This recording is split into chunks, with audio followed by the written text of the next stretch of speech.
Rock ISD football presented by Covert Ford.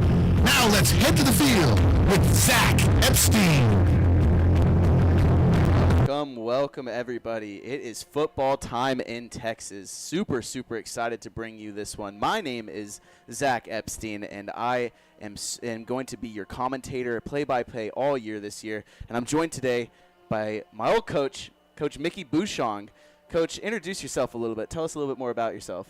Guys, great to be here tonight. I'm a retired coach. I was lucky enough to coach Zach when my last high school stint at McNeil High School, and now we're in this together doing some play-by-play, and I'm here to help out with the color analysis for the Stony Point Tigers this year. Yeah, absolutely. Thank you so much for introducing yourself, Coach. We're going to get started off by going ahead and hearing for a few of our sponsors. Today we are happily going to be presented by Covert Ford, and it's Round Rock ISD football presented by Covert Ford. So we'll go ahead and just hear from our sponsors, and we'll be back in a little bit. I've always wanted an EV, but until I saw the sleek Ford Mach-E, I didn't know just how exhilarating it could be to drive one. The Mach-E is the perfect balance between power and utility. And with features like adaptive cruise control, in-dash entertainment screen, and lane monitoring, my daily commute to training is effortless. If you're looking to make the move to the Mach-E, visit Covert Ford in Austin, where you'll become part of the family. CovertFord.com. If you're looking for a special medical spa to bring out the beauty that's in you, come visit us at Ginger Allure Med Spa. At Ginger Allure, we treat our staff and patients like family. We're here to embrace, enhance, and showcase your natural beauty with a full range of services such as injectables, laser treatments, permanent makeup, microblading, and more. We provide free consultations for all of our services to answer any of your questions. Visit us online at gingerallure.com or give us a call at 512-709-0161. Ginger Allure Med Spa, the classic approach to a new you.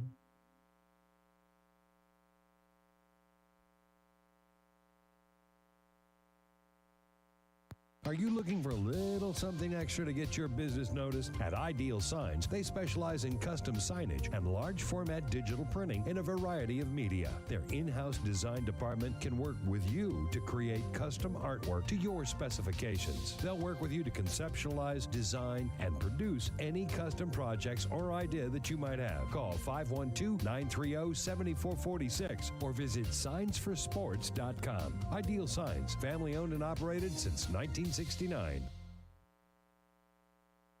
The Lodge Poker Club is a members-only card club offering a wide range of daily and tournament gameplay. In Round Rock, just off exit 251 on I-35, the Lodge now boasts the largest card room in Texas with 82 tables, comfortable chairs, and 40 75-inch TVs. The Lodge provides fully trained dealers and on-site security with state-of-the-art camera system to ensure the comfort and safety of our members. Open 24 hours a day. More information at thelodgepokerclub.com or call us at 512-614-4045.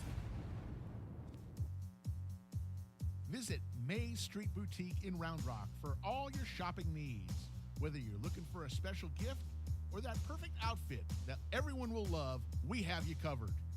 Come visit us in-store or shop us online at mazestreet.com. We appreciate your business and thank you for shopping local. RJAC Pressure Washing, Epoxy and Stain.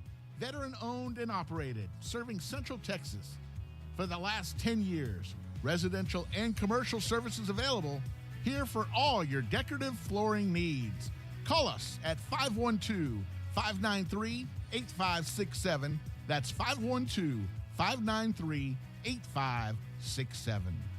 You are listening to the Horn Webcast Network, powered by iHSFAN. If you're interested in advertising on or privately supporting this webcast, please reach out to us on Twitter at iHSFAN. All audio rights of this webcast presentation belong to iHSFAN, and any intent to rebroadcast or retransmit must have express written consent from iHSFAN. Longtime McNeil parent Brian Kerman is a realtor who works for RE/MAX Capital City. Brian is involved in helping Round Rock families buy, sell, invest, and lease properties in the greater Austin area. He has been doing so for over 24 years.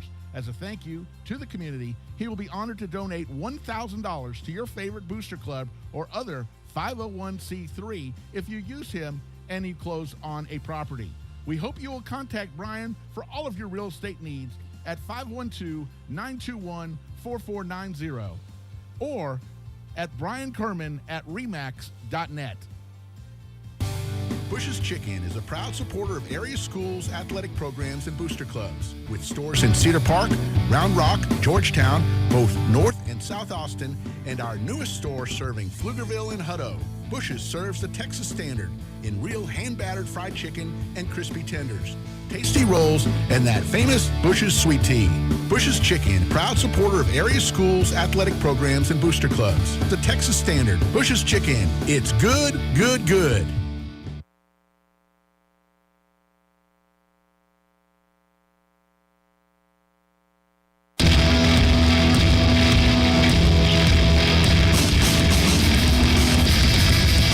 Welcome back, everybody. It is football time here in Austin, Texas.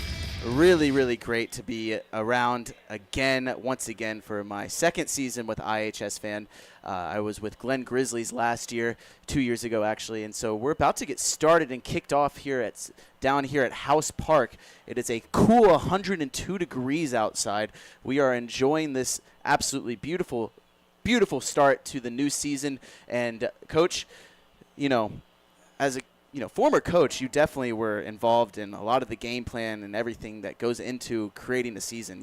Starting from pretty much the end of the next season, you guys are always in the lab, always coming into what is the level of commitment that coaches at this level have to commit to their program in order to make sure that it's a good one? It's a lot of commitment. It's commitment on the boys. It's commitment on the coaches. It's commitment on the families of the boys and the coaches. Their families have to be committed as well to understand how much time and effort goes into getting ready for a Friday night like this. Absolutely. And it's not just getting a team ready. It's trying to control a group of young men, right? Boys who not even 18 yet, some of which definitely have a lot of growing to do. And so as that coach, you kind of take on a second role as a mentor almost in crafting these young men. I'm sure you took a lot of pride in that. And so I guess we're getting started this year. What is some, things that you like to tell your kids, back in the day about, how to become a better person, not just like learning, you're taking what you learned from the field and applying it in life later on? Well, Zach, one of the things I'm lucky enough to have done is work with good coaches and work with good kids throughout my career. Working under Lee Penland for quite a few years, lucky enough to work under Sad Jackson and Trent Gregory. Those were experiences that I could never get back. But being around the boys, you just spend so much time with them. Absolutely. I mean, think of all the times you were with us, and whether you're happy to be around it or not, you always seem to be willing to work. But it was just so much going into playing football at the high school level that you had to do so much to get everything out of yourself. Right? Yeah, yes, absolutely, the extra. Everyone does. Everyone works hard. All the kids out here, they all worked hard. All the coaches put in some time. But how many of the kids went above and beyond? That a lot of times that ends up being a big deal. Right, because every program in the state has, the summer football program, which, you're not allowed to actually do football, but you do the weights and speed camp. Oh, the 7-on-7 is a game changer, you think about it. We got a shout-out earlier from David Bryan, and he's at, maybe the second most important game in the state or the United States tonight. He's at the DeSoto Allen game in Allen. That's where he lives, and his boys went to school there and wrestled and played football, and he's at that game. And one of my good buddies that I coach with at Anderson, Claude Mathis, he's the head coach of the DeSoto Eagles. So, there's big games all over the state of Texas, and there's nothing like Texas high school football. No one's lost a game yet, Friday, first week of the year, no one's lost a game. Everyone thinks they're going to go play in Jerry World at the end of the year. That's the goal. And, that's the goal, and hopefully the Stony Point kids have a great experience. And you know what? I want to go back to, some of my favorite memories, especially, talk about putting in the extra effort. As quarterback, Coach, you took our quarterbacks and were able to, basically create like a special bond. I remember going out to Smoky Moe's before practices and getting a breakfast taco with you and the other quarterbacks in a small group. It created those bonds that, I'll remember for the rest of my life. And I'm sure that every coach on the field tonight, every coach who's taken the field all over Texas is kind of feeling the same way about their kids. And you mentioned Allen High School and great stadiums. They have a great one. But I think we're in one of the best stadiums in the state of Texas here tonight. Well, Zach, let me tell you, this beautiful historic House Park is where my dad played football. He played on the state finalists Austin High Maroons back in 1949 and 50. They, too bad, he used to always tell me about getting beat by dadgum Wichita Falls in his junior and senior year. But before he went and played at University of Texas, he was playing right here on this exact field.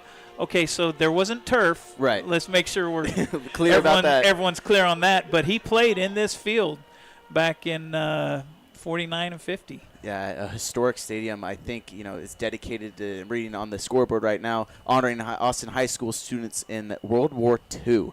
So that just gives you kind of a sense of, just how old the stadium is and where the world was at the time. But we are getting ready to get underway right now. I believe we have our Stony Point Tigers song, the alma mater right now, playing. And, Coach, I think, one of my favorite things about Texas high school football is definitely the band. We were talking earlier about, the temperature and how hot it is, and hopefully we might be able to see the band. I know, a couple times last year, just for heat reasons, bands were kind of kept off the field, but hoping to see some bands tonight. Sounds great. I know it's such a historic mark of Texas high school football. We are going to be getting underway very soon. I see the clock says 13 minutes, and you're just going over a few big players here in the Stony Point team. We definitely have a young team this year with a lot of sophomores who are going to get some playing time, but some of the returning players this year who did very well last year and are looking to make a big impact this year is Chime Onyejaka, and please excuse me for the mispronunciation if I did so. He's going to be a huge player this year. And then also at quarterback, we have Kinnick Calbus, a sophomore who, potentially has a lot to go for him in the next couple of years. Coach, at McNeil, we were a program that had to utilize our sophomore class quite a bit for the varsity level. Now, the Stony Point's in a similar situation here. What are some pros and cons to, having younger kids on the varsity team? Zach, I was lucky enough to spend some time with Coach Cheshire and his two coordinators last week, and he shared some of the stuff about all these sophomores that are going to have to / get to play tonight. Right. Sometimes you look at it like, man, we get to play on the varsity as sophomores.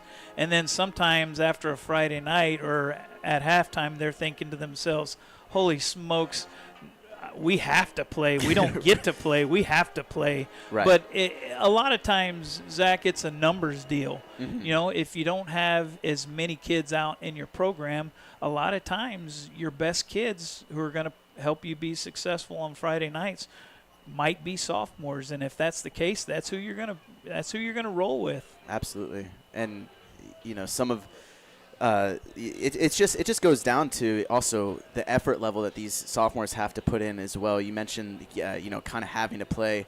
It's a different world, having an extra 2 or 3 years of being in the weight room and being underneath a football program, knowing how varsity works.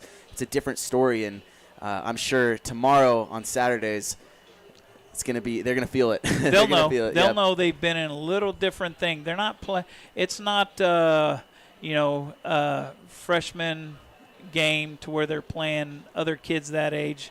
These sophomores were probably, I'm not going to speak for them or anyone in the program, but they were probably studs where they went to middle school. Mm-hmm. And let's say they were at Hernandez Middle School, they probably were very, very successful. Right. Hernandez is right next to Stony Point, mm-hmm. so they get a lot of their kids from there.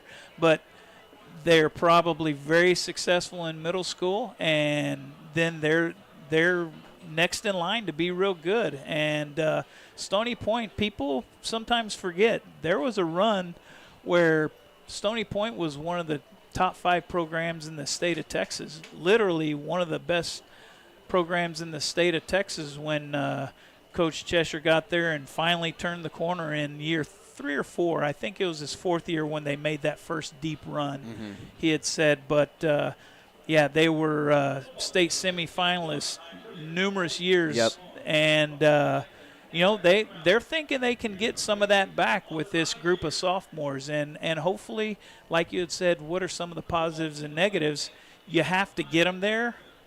But once you get them there, once they get that experience, they'll never be new again. No, right? They won't. And here by game 6 or 7, they won't have all these. We won't be talking about all these sophomores. We'll be just talking about all these varsity high school players. Exactly, and that's one of the probably best things to see is just the development on years and years. And if we're lucky enough to stay with Stony Point next year, I'd love to call again. I'd love to see where the progress is made, and ultimately, a lot. Round Rock ISD has shifted a lot since Stony Point was, going to semifinalists, and a lot to do with that is these new schools being built, and ultimately alignment has changed alignment. Things. Alignment has changed things quite a bit, Zach. I learned that, and coming from a new program when I entered Round Rock ISD.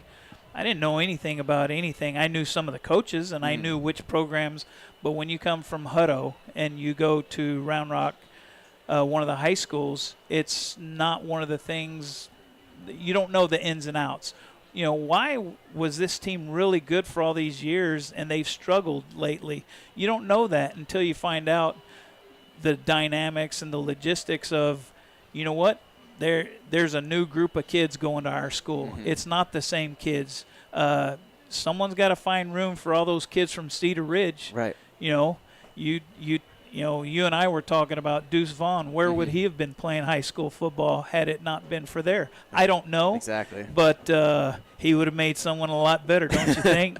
Absolutely. I mean, I just see the electric plays that he's making all the time. It's great to see those Austin guys really do well. And a guy who you coached a while back is Curly, right? Yeah. Jeremy, yeah. Jeremy. He was great at Hutto. You guys went very deep in the playoffs that year. Y'all had him, correct? Yeah, and talk about young guys playing. Jeremy started, when he was in 9th grade. He was the newcomer of the year in our district. And then when he was in 10th grade, he was the defensive player of the year in the district, played free safety and quarterback. Then his junior year, he was the offensive player of the year of the district, and that was the year we went to the state finals against Tatum. And then his senior year, he was the MVP of the district, then so happened to be the Central Texas Athlete of the Year. So, yeah, you're a pretty good coach when you get a chance to coach a kid like that. Absolutely, and kind of just goes back to alignment. You can't really control what talent you're given in the state of Texas. Just very different. We look at Max Prep's rankings all the time, right? And you see the Texas schools, the California schools, the Florida schools. The difference there is California and Florida, those are private schools. They are recruiting those kids to come there. In Texas, most of the time, unless it's under the table, it's, these kids are assigned to go to your school because of where they live. And that's it. You get who you get. You don't throw a fit, and let's see how it shakes out after you roll them out. Absolutely. And so here comes the big boss man, I do believe. Yeah, Coach Cheshire, he's coming in to his 20. A lot of change starting when I was only 5 years old. I think I remember, you talked about Stony Point being this great program a couple years back, going to state. I remember, seeing them on the news all the time, thinking about it. But absolutely loved growing up in Round Rock. And I think before we really get started here, we're waiting for Stony Point to come out. Here they come. Oh, the smoke. The door opened up, and it's on now, Zach. It's too late. Cannot wait. It is electric out here tonight. I'm telling you, there is not much better than Friday night football. I totally agree with you. Week 1, everyone's got their heart set on a great year. Both sides. they're both expecting, but you know what? We're on this side, and we're expecting a lot of things because we spent some time with these guys already. Absolutely. And we'll be looking forward to bringing you guys the greatest coverage for all of Round Rock ISD as it is presented by Covert Ford, one of our titled sponsors. We're sitting here now looking at this team coming out in the very icy whites and gray pants. I've always loved that color scheme for the Stony Point Tigers. The blue. I never like calling plays against these guys, Zach, because let me tell you, these guys will bring the wood. They are not scared. I don't care who they line up against. They will be physical. I don't care if they're sophomores or not. I can almost guarantee you that Stony Point kids will be physical. You know, I can take that from firsthand experience, always playing Stony Point, and, you know, just from being in Pee Wee football, playing like the teams that they would go into their school, just always playing these guys, the tough football. And Coach Cheshire definitely instills that into this program, and it has been like that for over 20 years. So getting ready to get started. It looks like Austin High is also getting ready to come out of their run through there, and then we'll get started with the national anthem and hopefully be underway. Here they come, Zach.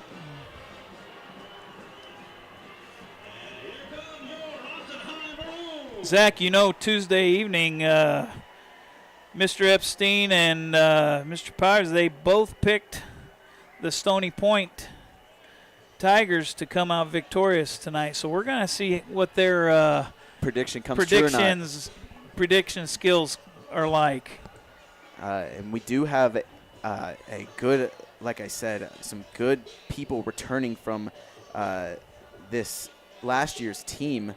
Ultimately seeing a few all-district players coming in the second team and the first team. Ultimately, we had, I'm just pulling up my notes here, Chime Okinyawa coming in first team, first district all-team defensive line, and then we had Caden Cook at the DB position coming in at second team all-district, and then also another DB, Shane Werner came in as second team all-district. So, you know, a couple guys on that defensive side that looks to lock it down, play a little offense, and let the younger offense, especially a young quarterback, kind of get his feet underneath him. And especially in this first game, it's going to be important. Zach, Coach made it very clear. Look for number 90. He's going to show up. When you go to a game for Stony Point this year, I think everyone's going to see number 90. Absolutely. Super, super excited to get started here today.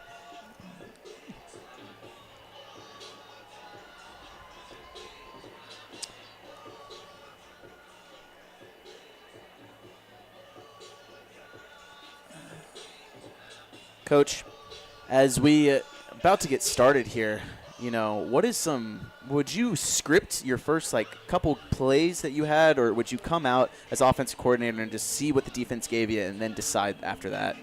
More often than not, you know, before all this no huddle stuff that you get into, to where you check at the line of scrimmage, see what they're doing, and then call a play accordingly. My first probably 7-8 years. Yep. Got the anthem. Absolutely.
And there it was, the Stony Point Choir shouting out the national anthem today. We are super excited to get underway.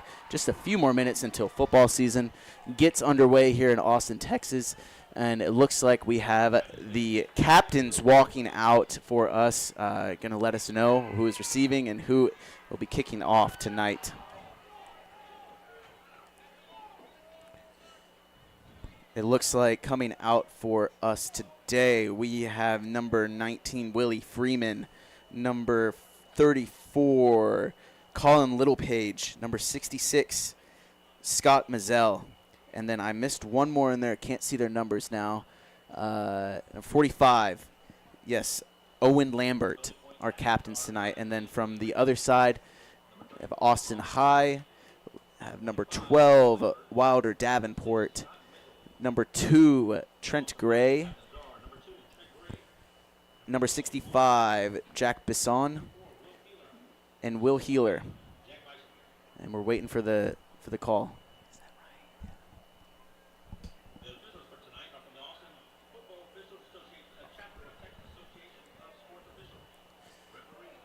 So it looks like we're getting the handshakes right this second, and it's kind of talking through here, heads or tails.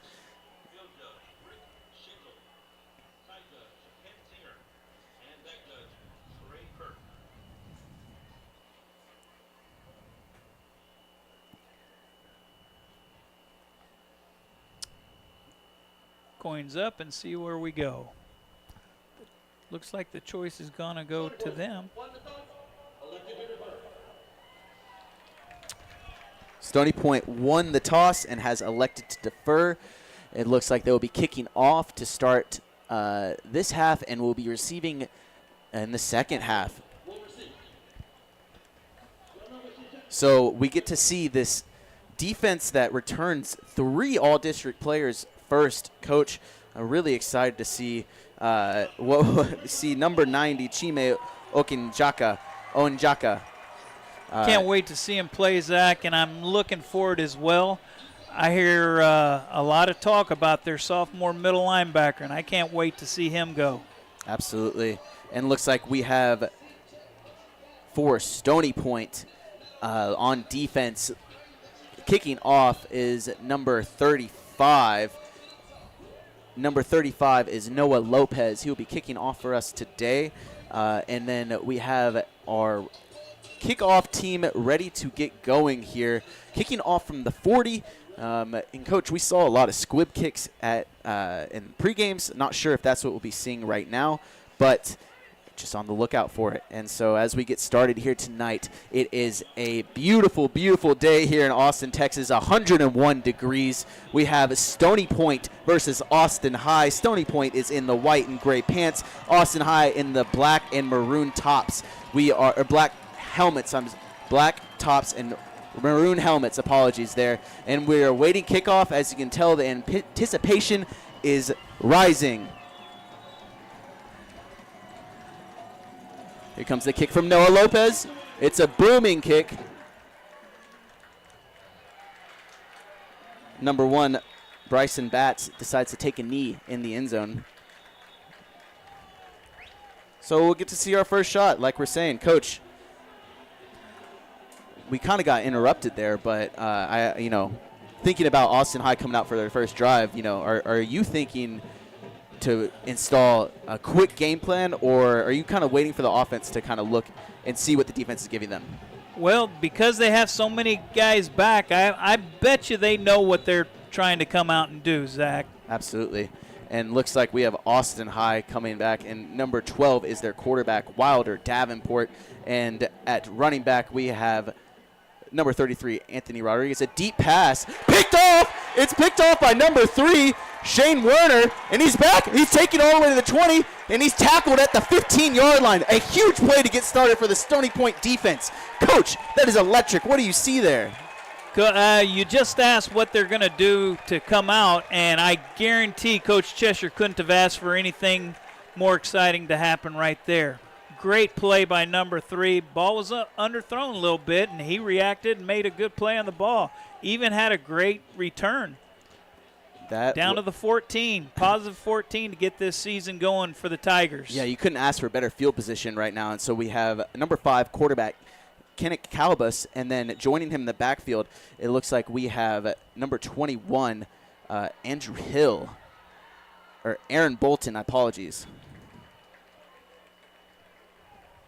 It looks like that was a run off to the left side with Aaron Bolton, number 21, waiting for the huddle. So getting started here with a little run play and a gain of about a yard. We're staring at a 2nd and 9, everybody.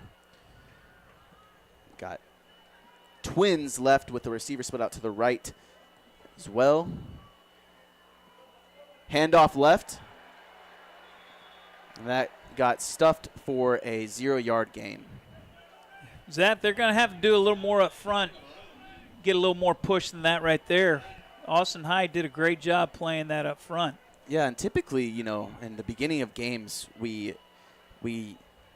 see that in the beginning of the season, the offense tends to lag behind the defense a little bit in terms of getting the playbook underway, but we have a 3rd and 9 right now at the 14-yard line.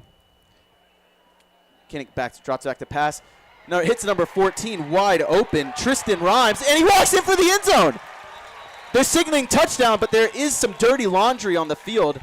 Not exactly sure what was there, but touchdown was called. Coach, did you see anything might have happened? No, I was trying to follow. I was seeing a little play action right there, and he got it out. Receiver went over the middle. The guy jumped inside. Wow, it looks like no call on the play, and that touchdown will stand.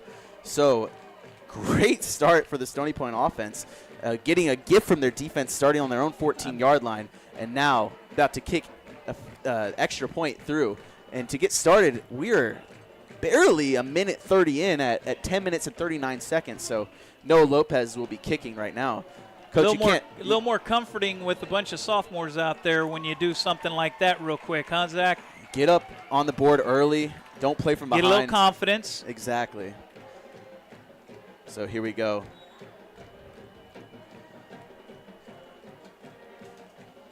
Noah Lopez kicks it through the uprights, and it is good. Hold was by Joaquin Pena. So, like we said, great start to this season for the Stony Point Tigers. Can't really ask for a better way to begin the season. And for Austin High, you're looking at this and you're saying, well, it's like it's like they started out with the ball. No big deal. We're about to come out here and just run our stuff. So Stony Point, great job. But Coach, what do you tell your players trying to recover from a pick turned into quick 6-7 points like that? Well, the one thing I used to talk to the quarterbacks about is don't turn a bad play into a turnover. You're going to have bad plays, but doesn't need to be something that turns into a turnover. And I don't know what went wrong on that play, but obviously, they're going to enforce a penalty. Oh, yeah. Well, what we saw early during pregame warm-ups, now would be a good time to onside or squib because you don't have much to lose. You Absolutely, yeah. You're up on the opposing side of the field already, so a squib would be great. Back to return, we have number 1, Bryson Betts, as well.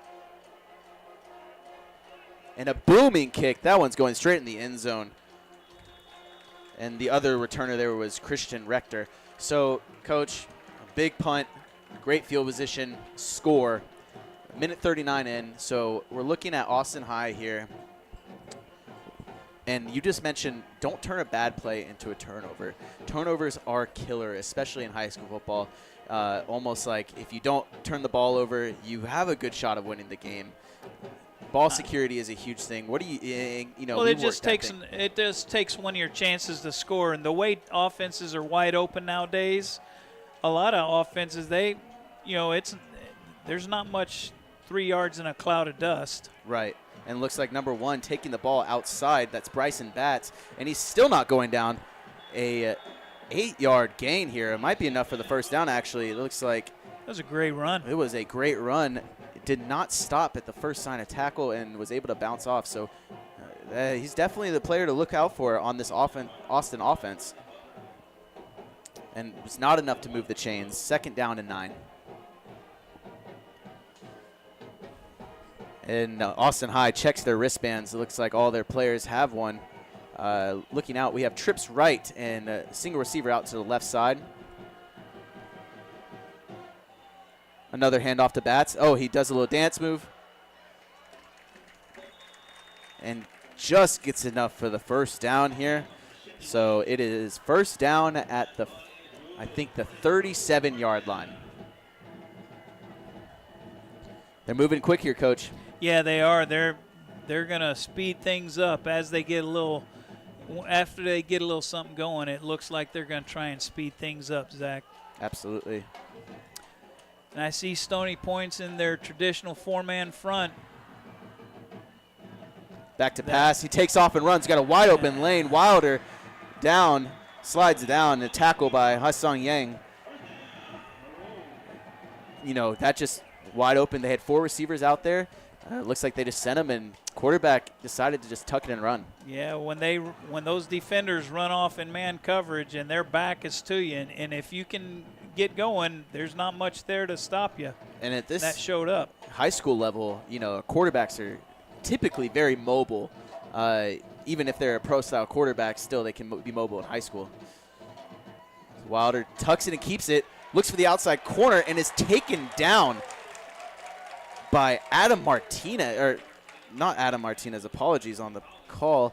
Number 9, Iverson Collins, a good tackle there.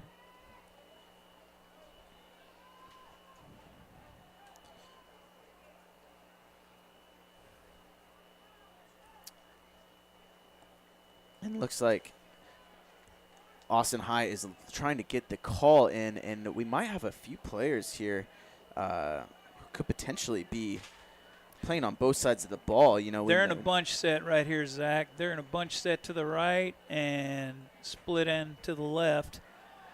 He's looking, and Davin rips it, and catch by number 7, Robert Bridges, pushed out of bounds by, it looks like, number 32, Lucas Garcia. So a deep ball there. It almost looked kind of like a push-off. Well, it was definitely underthrown again, and he came back. Defensive back didn't see it, and good play by the receiver to come back and get it. Absolutely, and that's the second underthrown ball. So you got to think, if you're Stony Point, keep everything kind of, you want to can let kind of go over top because you know that ball might be a little short. The snap. Bats takes the ball. He's got a wide open lane. Outside zone. Tackled by a gang of Stony Point players, number 23 and number 2. On the tackle was Brock Sumter and Hee-Seong Yang. So, as tradition in high school, if your helmet comes off, you got to come off the play for the next play. That is that for Mr. Yang. And so Austin High is looking to get the play call here.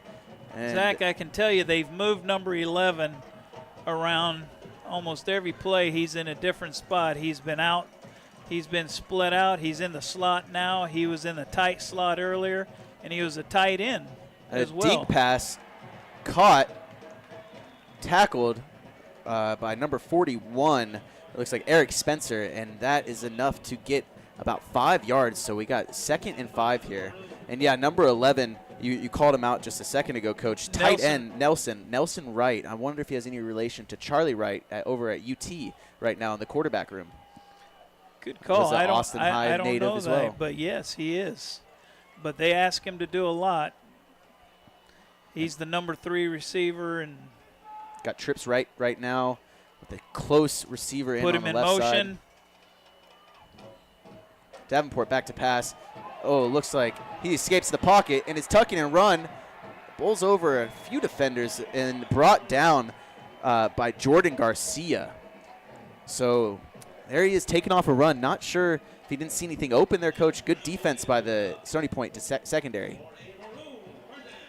Yeah, they're having to do a lot right now. The offensive line is giving them plenty time to move around and Yeah, big offensive line. Make decisions. And, Coach, we're down at 1st and goal from the 4-yard line. They are knocking on the door right now. A split set, empty backfield. And Motion. the quarterback is going to walk in. Touchdown at Austin High School. Wilder Davenport on the jet sweep QB keeper. And just like that, we're about to be knotted up if this field goal goes through. And, Coach, that offensive line is getting a push. Yeah, they're getting a little push up front. They're getting the job done. They're supposed to be led by their center, and let me tell you, those tackles have gotten some good blocks on the last couple plays. Yeah, absolutely.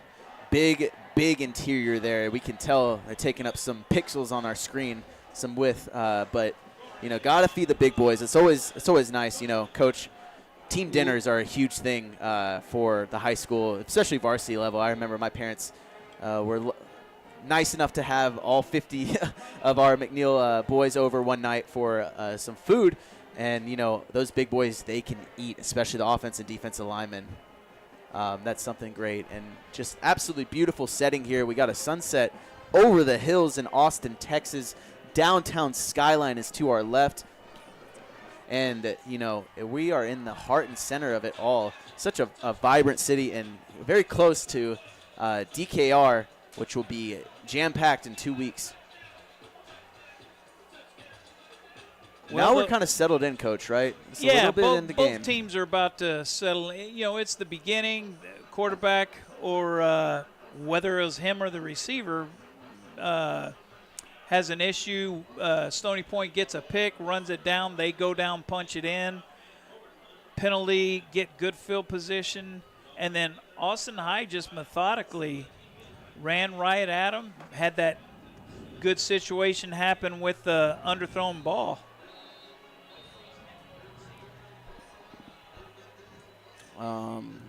Now they're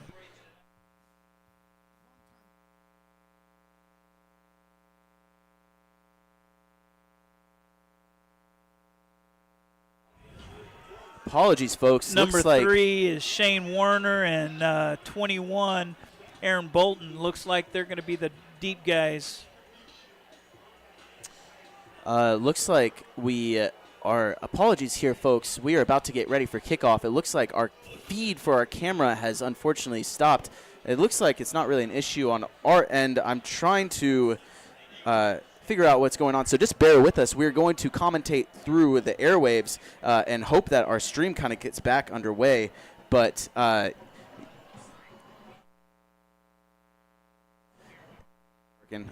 so we're about to get started here. Austin High is getting ready to kick off. Again, we are actively trying to get this situation fixed.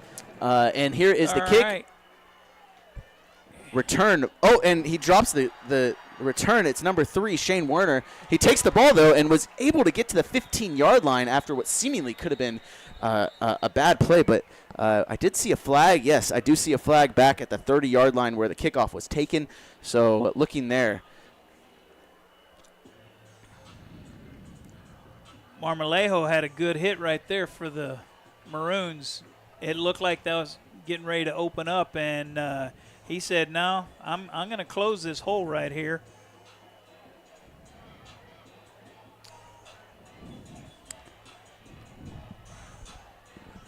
A penalty on a special teams change of possession. Go figure, Zach. You can't watch a pro game or a college game without seeing a yellow flag on a kickoff return, punt return, it seems like. And just like most things, I guess we're going to pass that down to high school tonight. We're going to get a penalty as well. Yeah, absolutely, Coach. And unfortunately, we're just unable to get this stream going. Apologies, folks at home, but we just did have a kickoff, and it is a penalty, so they're going to re-kick the ball, and hopefully we can have a good return here. Again, still trying to fix our camera here.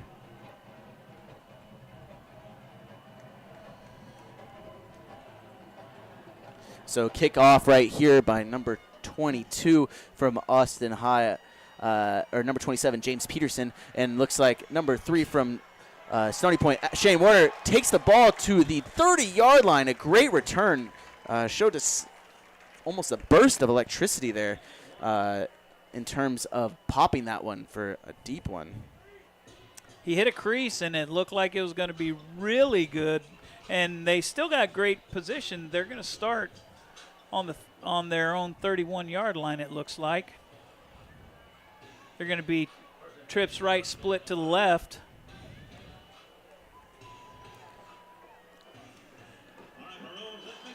Yep.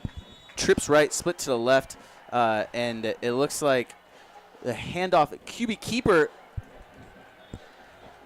and it just goes for about a yard gain there by Kenneth Calbus. And so first real look at Stony Point as they take the ball to the 30-yard line on their side of the field this time, not starting off with that great field position last time.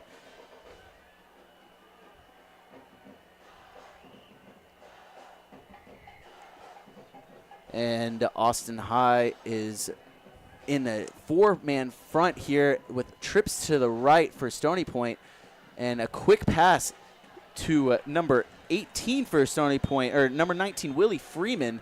A quick spot right there. Oh, no, number 18. I apologize. Wrong number. It looks like that was Alex Freeman. Okay, awesome. So Alex Freeman caught that one. Good catch there. Yep, and Alex is one of the sophomores that Coach was talking about earlier in the week.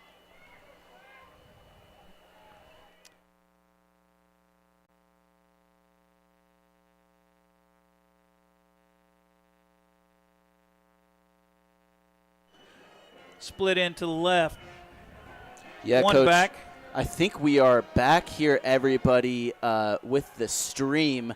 And we tried it, and he popped. Oh, he pops it wide open. He might be to the house. Andrew Hill takes it all the way to the house. Coach, that is 4.2 speed. He was rolling down the field there. Oh, great score. A pop of excitement for this team. What happened there, Coach? I'm telling you, once he hit it, he didn't even have to get to linebacker depth. Once he hit it, the line of scrimmage, and that offensive line took care of it, that was over. That was over. He did the rest. He just took out and took it to the house. That was a great look.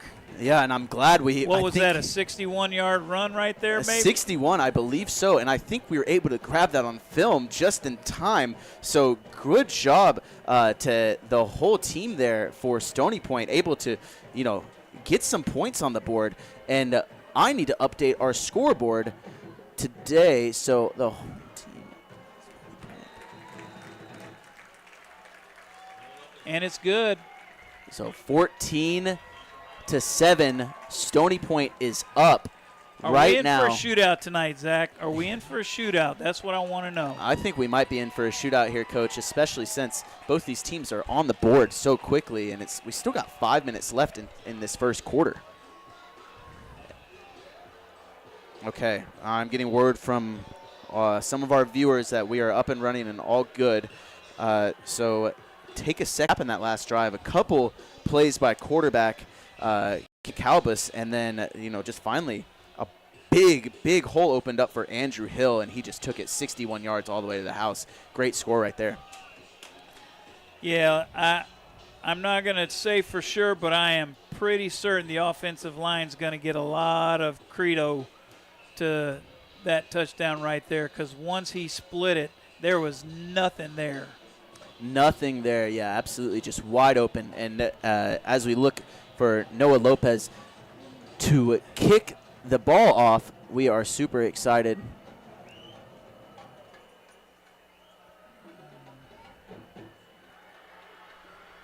And looks like Batts takes it off. Oh, my goodness, he's got a wide open hole. Just Lopez there to stop him, and he does enough to get his way, but no. Oh, number 7 for Stony Point's able to almost get there, but no. It's a house call. Touchdown all the way by number 1, Bryson Batts, an electric Batts was player. Returning all-district player himself says, hey, you know what? He ain't the only one who can take it to the house in a hurry. I can do it myself. Just, you talk about a high-scoring game, Coach. Just like that, we are scored another couple points. So we have Stony Point versus Austin High. And Austin just got 13 points, about to put it through, and that is good on the play. So now the score is 14-14, just like that. Woo, that happened in a hurry, didn't it, Zach? Absolutely, it happened in such a hurry.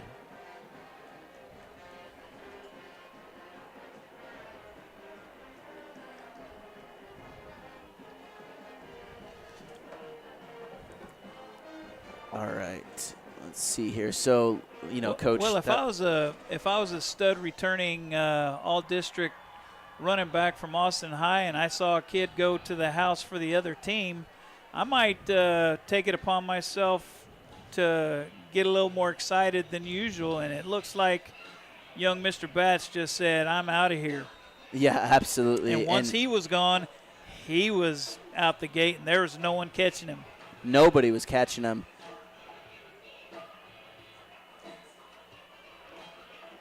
So, yeah, and just like that, we are seeing Austin High coming off to kick the ball, and back deep to return for Stony Point. We have number 20. Should be number 3 and same Andrew guys. Hill. And, number 3 as well for Stony Point, Shane Werner. So, two of these guys who are doing a lot for this team right now. Shane is a senior this year, and Andrew Hill is a sophomore. So Shane's a returning all-district defensive back, Zach. Yep. We talked about him earlier. Yes, we did. And here he is returning the ball. Uh-oh, big crease here too. Was one block away almost from busting that one wide open. Number 3 did a good job for who's that for Austin High? Christian Reck did a good job. He's one of their wideouts, and he did a great job of keeping that thing contained. Yeah, absolutely. That's what you teach. Stay in your lane when you're running down there. Don't try to get out of your lane, because once you do that, some bad things can happen. Woo, how many times did you hear that as a kid growing up? Stay in your lane, stay in your lane. Yeah, and right there it showed up. He stayed where he was supposed to be. He didn't go chase on the other side, and it worked out. Absolutely. So looking at this, we have our Stony Point offense out here again quickly after the last score. Kinnick takes the ball, and he has got an open field. Oh, almost breaks it, but gets tripped up there by numbers. I believe that's number 0 for Khalil Green for Austin High. Safety was able to make the stop. But Kinnick Calbus looking good so far. Couple completions, couple runs. Doesn't look nervous like a sophomore might. Absolutely. Oh, we got a bunch out here towards our right side. Trips. And just a handoff right there to Hill. Got stopped right at the line. And by number 9 on the defense, Matt Malone. So Matt Malone getting in there right there. So we got a pretty tall defensive line from what I see. But another same formation here. Trips to the left. We have one receiver trips to the right, I'm sorry. We got one receiver out left. Sends in motion. Kinnick back to pass. Looks. No one there. Takes off and run. It's got a hole. Coach. He took care of the pressure himself right there. Yeah. Did a great job of escaping. And he moves the sticks too, so good job on that to think with the feet. I almost thought he was about to get sacked down there in the backfield, but showing a bit of his legs there. And I believe the tackle was made by number 44, Will Peeler, so good tackle there. Peeler's another one of the Austin High kids that's a returner from last year who's an all-district player. Yeah, so a couple of those guys on this team definitely showing right now. Showing up early in this game. Trips right again. A quick handoff to number 24, and that is not Andrew Hill, that is Xavier Hill. Brothers back there in the backfield. Two guys who can definitely do it. We saw that burst of speed with Andrew earlier tonight. But, Coach, having two guys, same last name, in the same backfield, it's got to be nice. Yeah, and the coaches said they don't mind putting either one of them in. They're both doing a great job in the off season. They did a great job over the summer getting ready to, and they're going to split time, they think. Absolutely, and coming out here in almost an ace look, maybe Wildcat formation here as number 0 is out there for Stony Point. And we got a timeout here, so we're actually going to go to a commercial break, if you believe it or not. So we're going to hear from our sponsors. I've always wanted an EV, but until I saw the sleek Ford Mach-E, I didn't know just how exhilarating it could be to drive one. The Mach-E is the perfect balance between power and utility. And with features like adaptive cruise control, in-dash entertainment screen, and lane monitoring, my daily commute to training is effortless. If you're looking to make the move to the Mach-E, visit Covert Ford in Austin, where you'll become part of the family. covertford.com.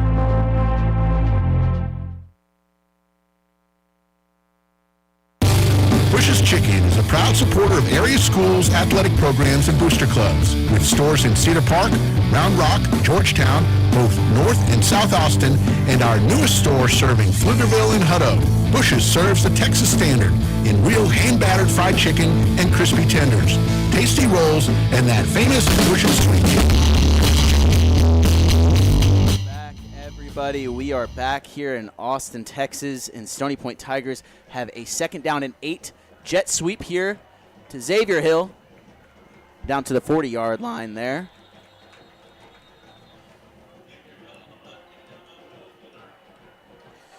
Coach, we ought to run to start off, a couple quick passes, and then we do have a flag on the field right now. Not sure what that was. Find out here in a second. The back judge, and we'll see what he has to say.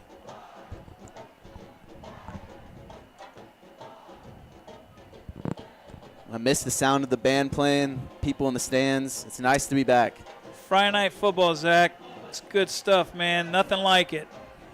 They made a show about it. And actually, when they made the show Friday Night Lights for the first few seasons, they used local teams' jerseys. Stony Point, McNeil, Westwood, Round Rock, all featured in the series. They filmed it at Pflugerville High School. Most of the stuff was done there. A lot of the driving scenes, I lived in Pflugerville at the time. A lot of the scenes were driving back roads out near Pflugerville.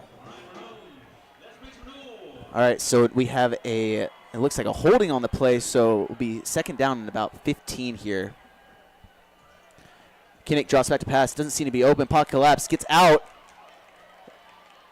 Ooh, a late hit there. That might be yellow. Yep, that is a late hit by number 0. Khalil Green just got a little too antsy there. Quarterback was already out. And that's going to change the complexion of this drive right there.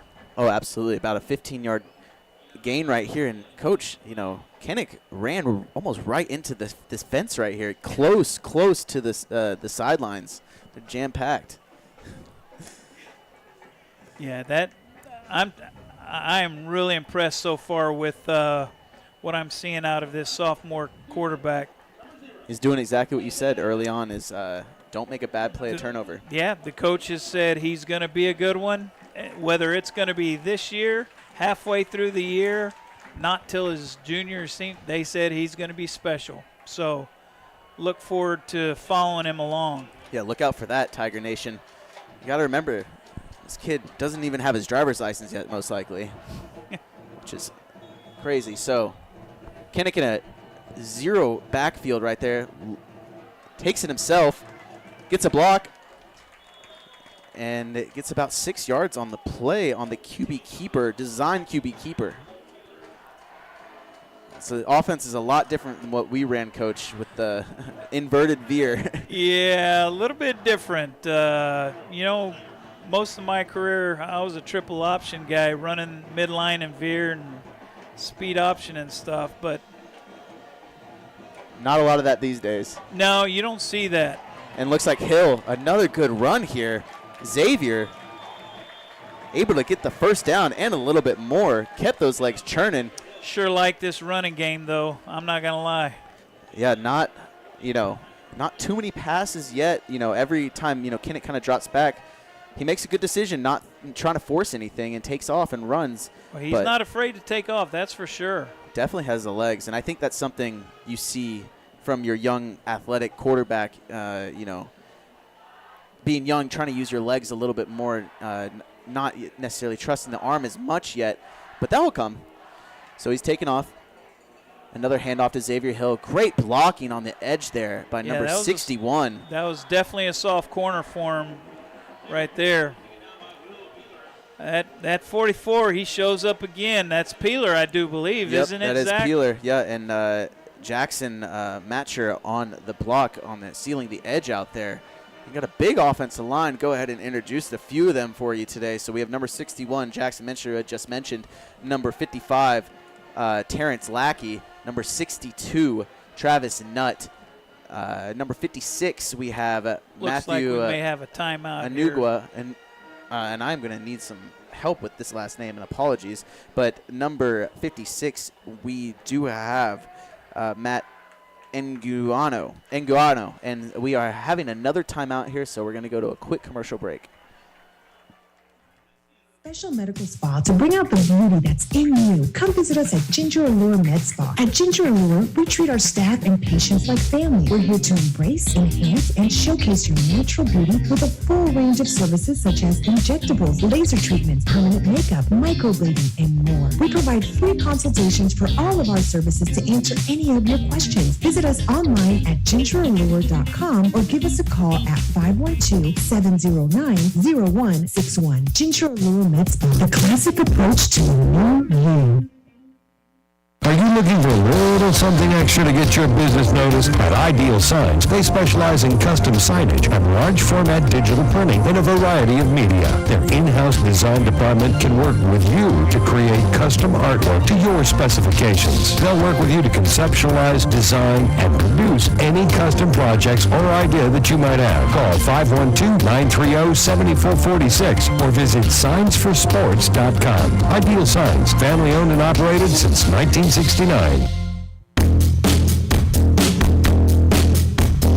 Back here, everybody. Welcome back. It was the end of our first quarter for this first inaugural game of the 2023 season. Now, looking at our offense here, they have gotten their way down to, it looks like, the 31-yard line of Austin High. So, great drive here to start. Sets his feet, lets it go. Kinnick drops back. Pass to number 19, Boy. Willie Freeman.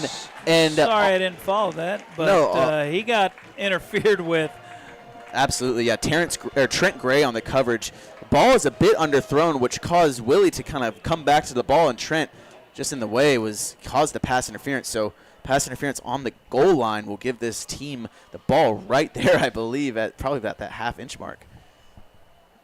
Or will it be from the throw? Yeah, high school is a little bit different.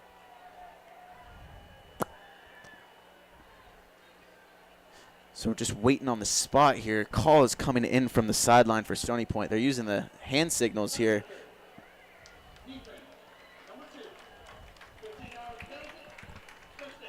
So 15 yards from the ball. Thank you for catching that, Coach. And that will put us probably right at the 15-yard line, maybe around the 16, I believe. Zach, you've been watching a lot of NFL preseason games getting ready to go. A little too much, yeah. Rules are a bit different here in high school. But definitely happy to just have football back. It's been so long. Everything's tight right here. Everyone's in tight. And he pulls. Keeper for Kinnick, and he gets wrapped up by Khalil Green. So another tackle for Khalil Green on that play. And Kinnick, another rush attempt. I think he's got over 5 already to start this game. I can see why Green's a return starter, and there's a lot of literature that has good things to say about Khalil Green. Yeah, Khalil Green definitely one of those guys on the defensive side, and handoff right down the middle for Aaron Bolton, and it gets gobbled up by a bunch of Austin High defensive linemen. Yeah, they had a meeting in the backfield. I do believe defensive line coach called for that meeting in the backfield, and they running back was none too pleased with that.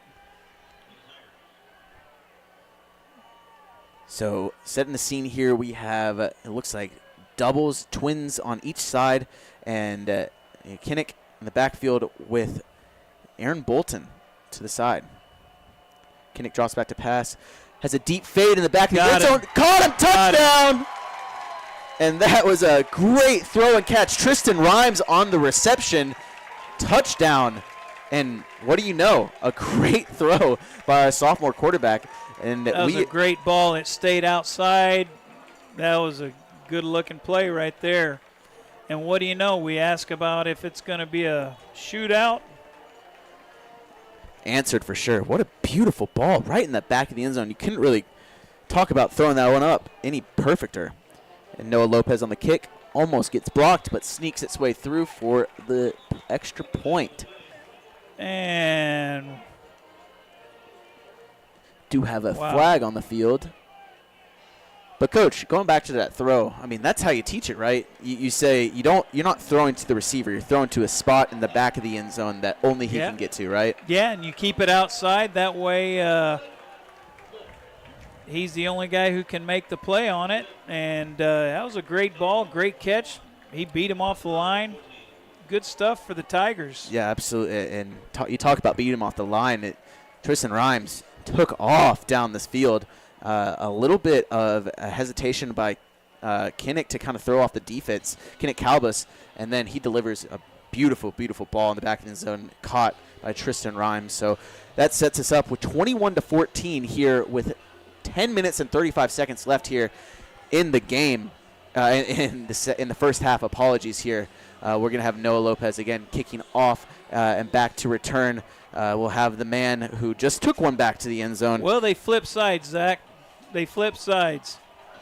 So it looks like it'll be instead Bats. of the deep guy on the right side of their return formation, he's probably thinking, well, you know what? They're going to kick it away from me, and they're going to say, hey, instead of kicking deep left, let's kick deep right. Yeah, do not kick away from Bats. Yeah, that's exactly right. I wouldn't suggest it. Something you definitely learn from as you go in the game. And, you know, we might see some of those squib kicks that we were kind of looking at earlier.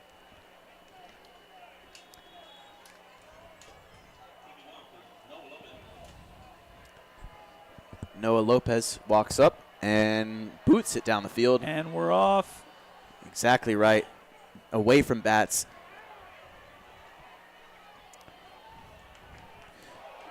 Ball's out. Ball's out. Looks like Stony Point is saying they have it. That's usually a good indicator, but only time will tell. Stony Point comes up with underneath it. Smokes. There's another one. Let's see. Another turnover, and they give them the ball.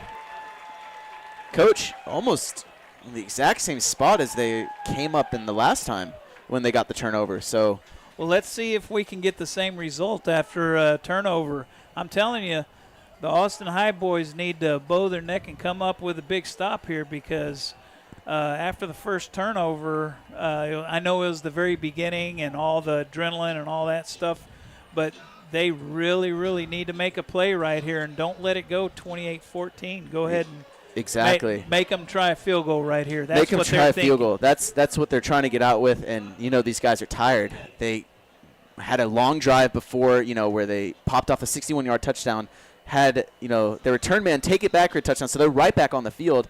And then Stony Point has a long drive, scores, turnover on the kickoff, and now they're on the field again. Speaking of on the field, Zach, I'm not so sure what's going on. I think there's some discussion from the Austin High coach, and he wants to have a little discussion with the White Hat. Yeah, absolutely. Not sure. I don't know what's going on. Yeah, not sure what's going on either. Was there a question of who came up with the ball? It seemed like everyone white and maroon out there. seemed to agree that it was Stony Point's ball, but maybe it wasn't quite so clear. I hear you on that. I'm not sure if we're going to go to a video or a replay or something like that. Or a review up in the booth? Yeah. Well, I'm just glad they're not coming to me for my camera skills on that one. But that's funny. Yeah, we're going into New York right now, seeing what they have to say. But nonetheless, yeah, totally. What we were saying about the defense being on the field, they need to get a stop here. One, for themselves, and two, so that they can stop the bleeding. But to give themselves a break. The Stony Point offense hasn't been stopped yet, it seems like. And they've been simply able to get what they want, and mostly by the hands of Kenneth Calbus and this duo in the backfield, Andrew and Xavier Hill, not to mention Tristan Rhymes with that deep score. But Coach, you take these opportunities that the officials have, give you, and you coach your team up a little bit, almost like a timeout. Oh, no doubt about it, especially if you're a fast-paced offense. You try and regather yourself and remind your kids, hey, we don't make the calls. We just play with what happens. And if the official got it right, that's great. If they missed it, they're not going to listen to me going out there to complain about it. So let's just keep going. And they're definitely not going to listen to you as the player. Exactly. So there's always those times when emotions get heated. But we come out in a dual back set here with trips to the left. So nobody on the right side. Handoff. Oh, he turns the corner. Bolton almost breaks it free. Got tripped up. Had the end zone in his sights there. But nonetheless, gets enough for a second and about 1 yard to go here on the 6-yard line. I'm not so sure they didn't catch him off guard with that formation. That was a great play call out of that formation right there. Right, and we have a different quarterback back there right now. Aiden Green. So Kinnick on the sideline, guy who is starting.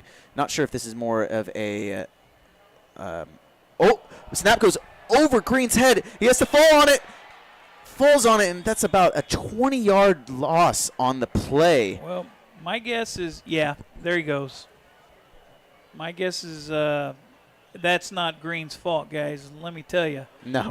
That's a tough spot to be put in. You come into the game and probably had something worked out. They had worked on something special with him, and the ball just gets snapped over his head. He did a good job of hustling back, not kicking it around, fumbling around, turning a bad play into a turnover. Right. Didn't do it. That was a great hustle by him.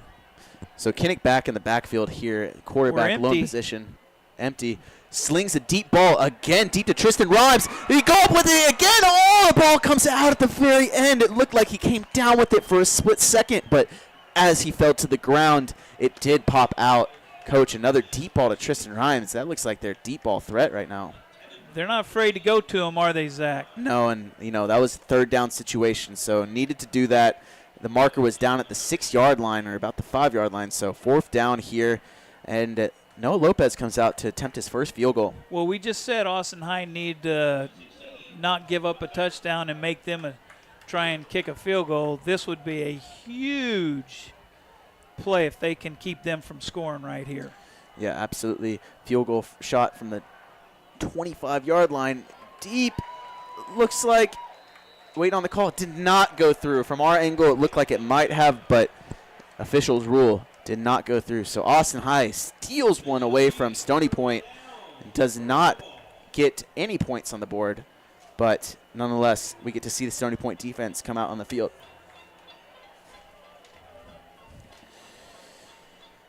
Absolutely. It's not what you want as Stony Point. You can't control a snap that goes over your head. It's going to happen.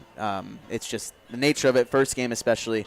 It's how you bounce back from it. So I think that package though with the quarterback change there is where Aiden comes in.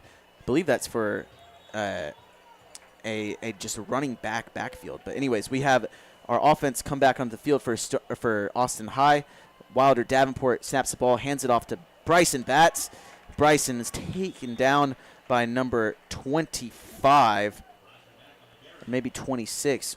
Joaquin Mendez. I believe that was 25, 25. though. Yeah, Tristan Butler. Apologies. So Tristan Butler on the play, defensive end there.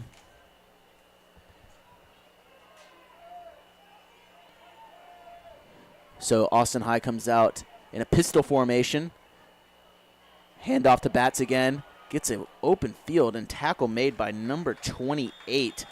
Number 23, Brock Sumter.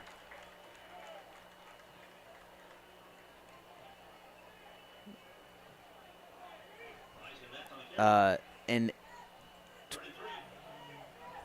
Butler made the last tackle. Tell you what, number 26 is around the football, fellas. He is fun to watch. Yeah, Joaquin Mendez, very good middle linebacker there. Looks like he's kind of controlling things a bit. He's joined out there by Hunter Alvarado at number 10, and number 22 is Isaiah Cantrell. Those are your linebackers for Stony Point.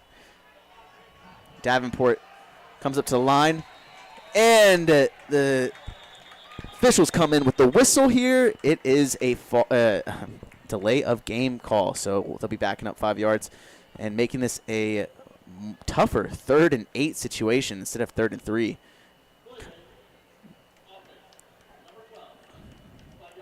The Tigers are really hoping to get a stop here after having an empty possession last time. They got the turnover. They weren't able to capitalize. Get any points out of it, right? And now they'd love to get another crack at it.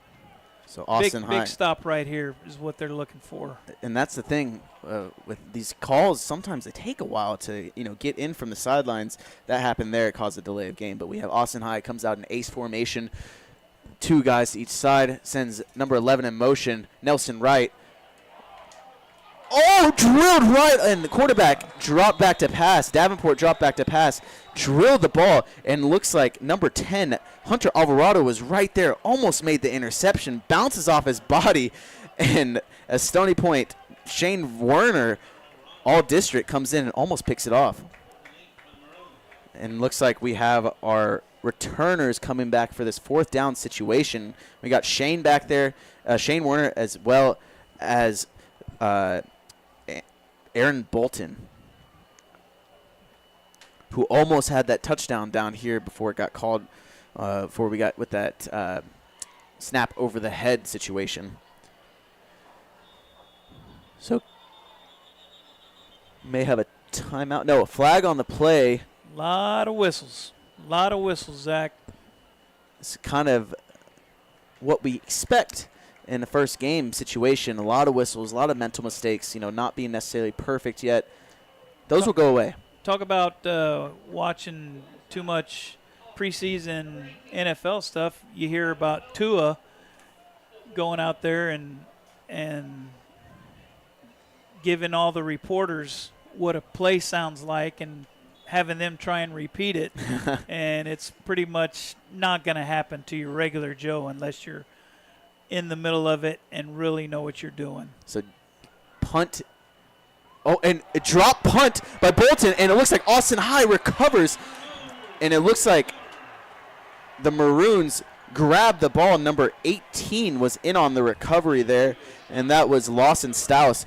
So it looks like the Stony Point guys had a bit of a mishap there in times of returners. 2 returners, both of them went for the ball, just popped right off. So one of those guys got to call the other one off in that situation.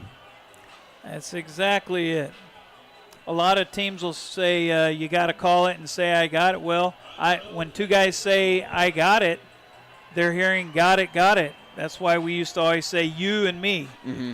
That way you know. That's a good point. There's no guesswork then. Wilder Davenport sends Nelson Wright in motion. It drops back to pass, and he looks deep. He's got a guy open. Number 3 hits him. Well, Christian Rector. Looks like he just made up for that fumble on the kickoff return. Absolutely. That was, you know what, a Rector. turnover, and they take advantage with taking a shot right there, Zach. A lot of teams will do that, and they took advantage of it and got exactly what you want. And it's not just a handful of guys. He just jumped on that list of guys who can take it to the house. Yeah, no kidding. I mean, that was a huge play by Austin High. A deep ball. I believe that was about a 50-yard touchdown throw from their side of the field. And the ball for the field goal goes up and in. And we are all tied up at 21 here in downtown Austin, Texas. Couple key turnovers leading to some scores for both teams here. Coach, you mentioned going right to a big play, one that you can bust open right after a turnover. Love it. Why do you love that? Love it. The other team's not going to be very they're either going to be so excited and so fired up about doing something. A lot of times they're not thinking about their responsibilities because they're so upset about turning the ball over. Like, golly, we should be resting over there. Our offense should, dang it, that whole thing. And, it's a good time to try and go over the top and get a cheap one. That's what they did. A little bit of a lull there in terms of the defenders saying, we have to go out there again and not being happy about it. But, good job by Austin High to capitalize there. Good thing is we're all knotted up here. It's basically 0-0 here in Austin at House Park. We will be getting a kickoff. 7 minutes and 8 seconds left here in our first half. So getting a lot of action here. Definitely has been an exciting game, Coach. I know one thing. All those buddies who like to wager in sports, I bet they're thinking that we should have taken the over. Huh? Absolutely. This is going to be a high-scoring affair tonight, Zach. I can feel pretty confident in saying that. Ocean Jennison with the kick here for Austin High sends it deep back, and there will be no return. On the closest Tiger in the vicinity there was Aaron Bolton on there. So Stony Point will get it at their own 25-yard line to start it off. Kind of been a minute since we've seen this team on the field, it seems like, after a disappointing end to their last drive. But looks like Kenneth Calabus is returning on the field. Have a few different members on the field. We have at tight end Taylon Boyson, number 14. We have Tristan Rhymes. We have at wide receiver Joaquin Pena, number 15. And, of course, we have our great offensive line doing what they do. Here comes the snap. Fake handoff. Plenty of time. Finds Tristan Rhymes right in the middle of the field. Gets an easy 30, 45-yard gain right there. He just runs a drag, and they just turn him loose, and he's wide open on the bootleg. And plenty of time given there by the offensive line to quarterback. That's one of the first time Kennex had a minute to kind of read the defense, find his target, and let it loose. And Tristan Rhymes showing up early and often. He's going to be, I think he's one of the go-to guys for Kenneth Calabus already. We got twins to the left here. Handoff. Oh, it fumbles the ball. He threw it forward. Punched it out. And looks like number 44 for the Austin High defense comes up with it. Will Peeler, all-district player.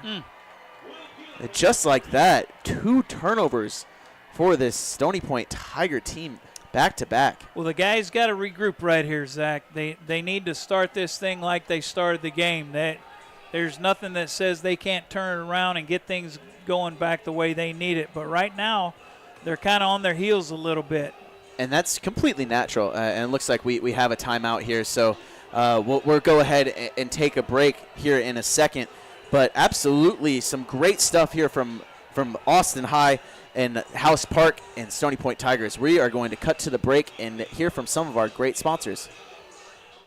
Wanted an EV, but until I saw the sleek Ford Mach-E, I didn't know just how exhilarating it could be to drive one. The Mach-E is the perfect balance between power and utility. And with features like adaptive cruise control, in-dash entertainment screen, and lane monitoring, my daily commute to training is effortless.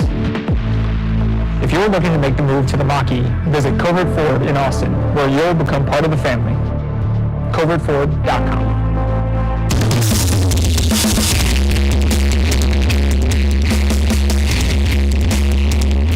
Back after that short timeout here for the Austin High Maroons, and coming out here, Coach, we have a couple mental mistakes, couple turnovers, and we are all tied up here, though, at 21-21, basically 0-0 here. Austin High just got off that big play touchdown, and Bryson Batts makes a move down the middle, gets free, almost breaks it loose, but gets dragged down by number 22 from Stony Point and number 33.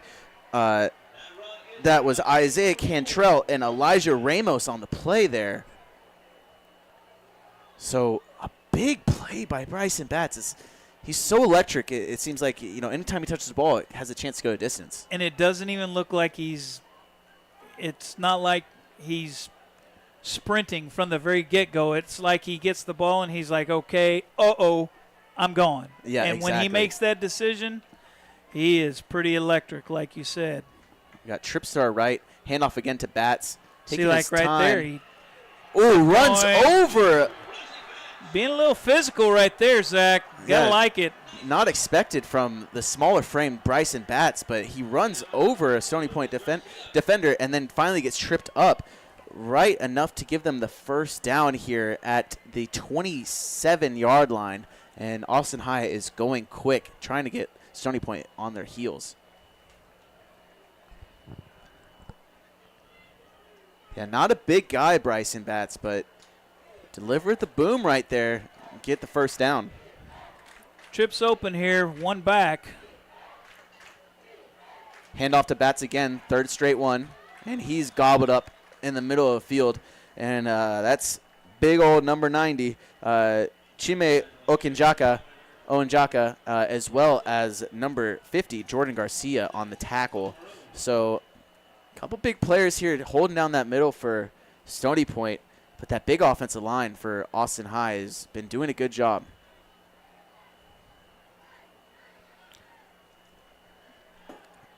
Staying in that trips formation, number 11 tight end, Nelson Wright to the left side. Clock ticking under 10 seconds for the play clock. Motion. And a snap. And gets in there, number 25, the first initial tackle there, Tristan Butler, able to get in there and then let the rest of the Stony Point Tigers get the sack to cost the third down and long, Coach.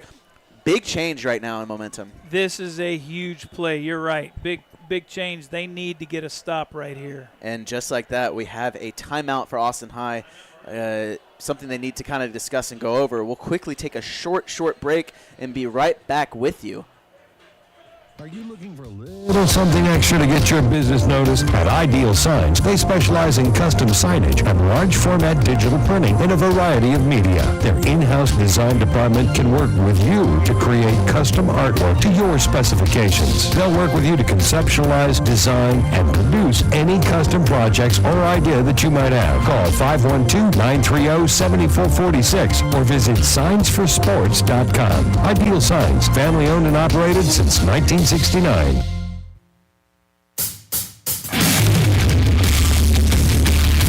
Returning back here, everybody. Welcome back. Austin High dealing with a tough third down situation here. And Stony Point Tigers looking forward to getting a stop here on third and long.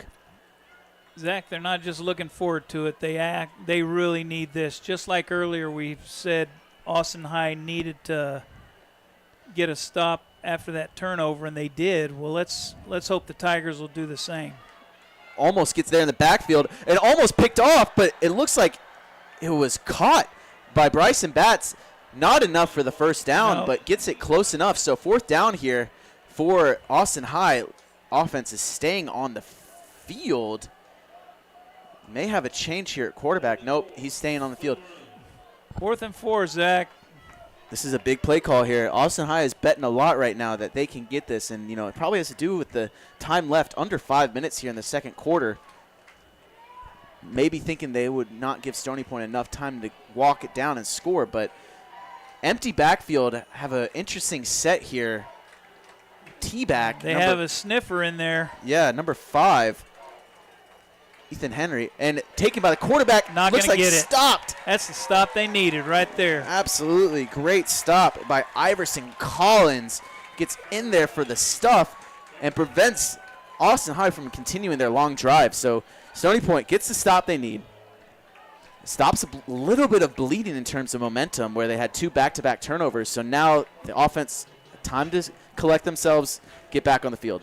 Not a little bit, Zach. That was huge. Had they given up a first down right there and let them go down and score right before the end of the second quarter and go into half in a negative situation, that could have been pretty devastating for a young squad. Absolutely. And so now another chance to come out here and show Stony Point what they have. Coach letting Tristan know what side to get on.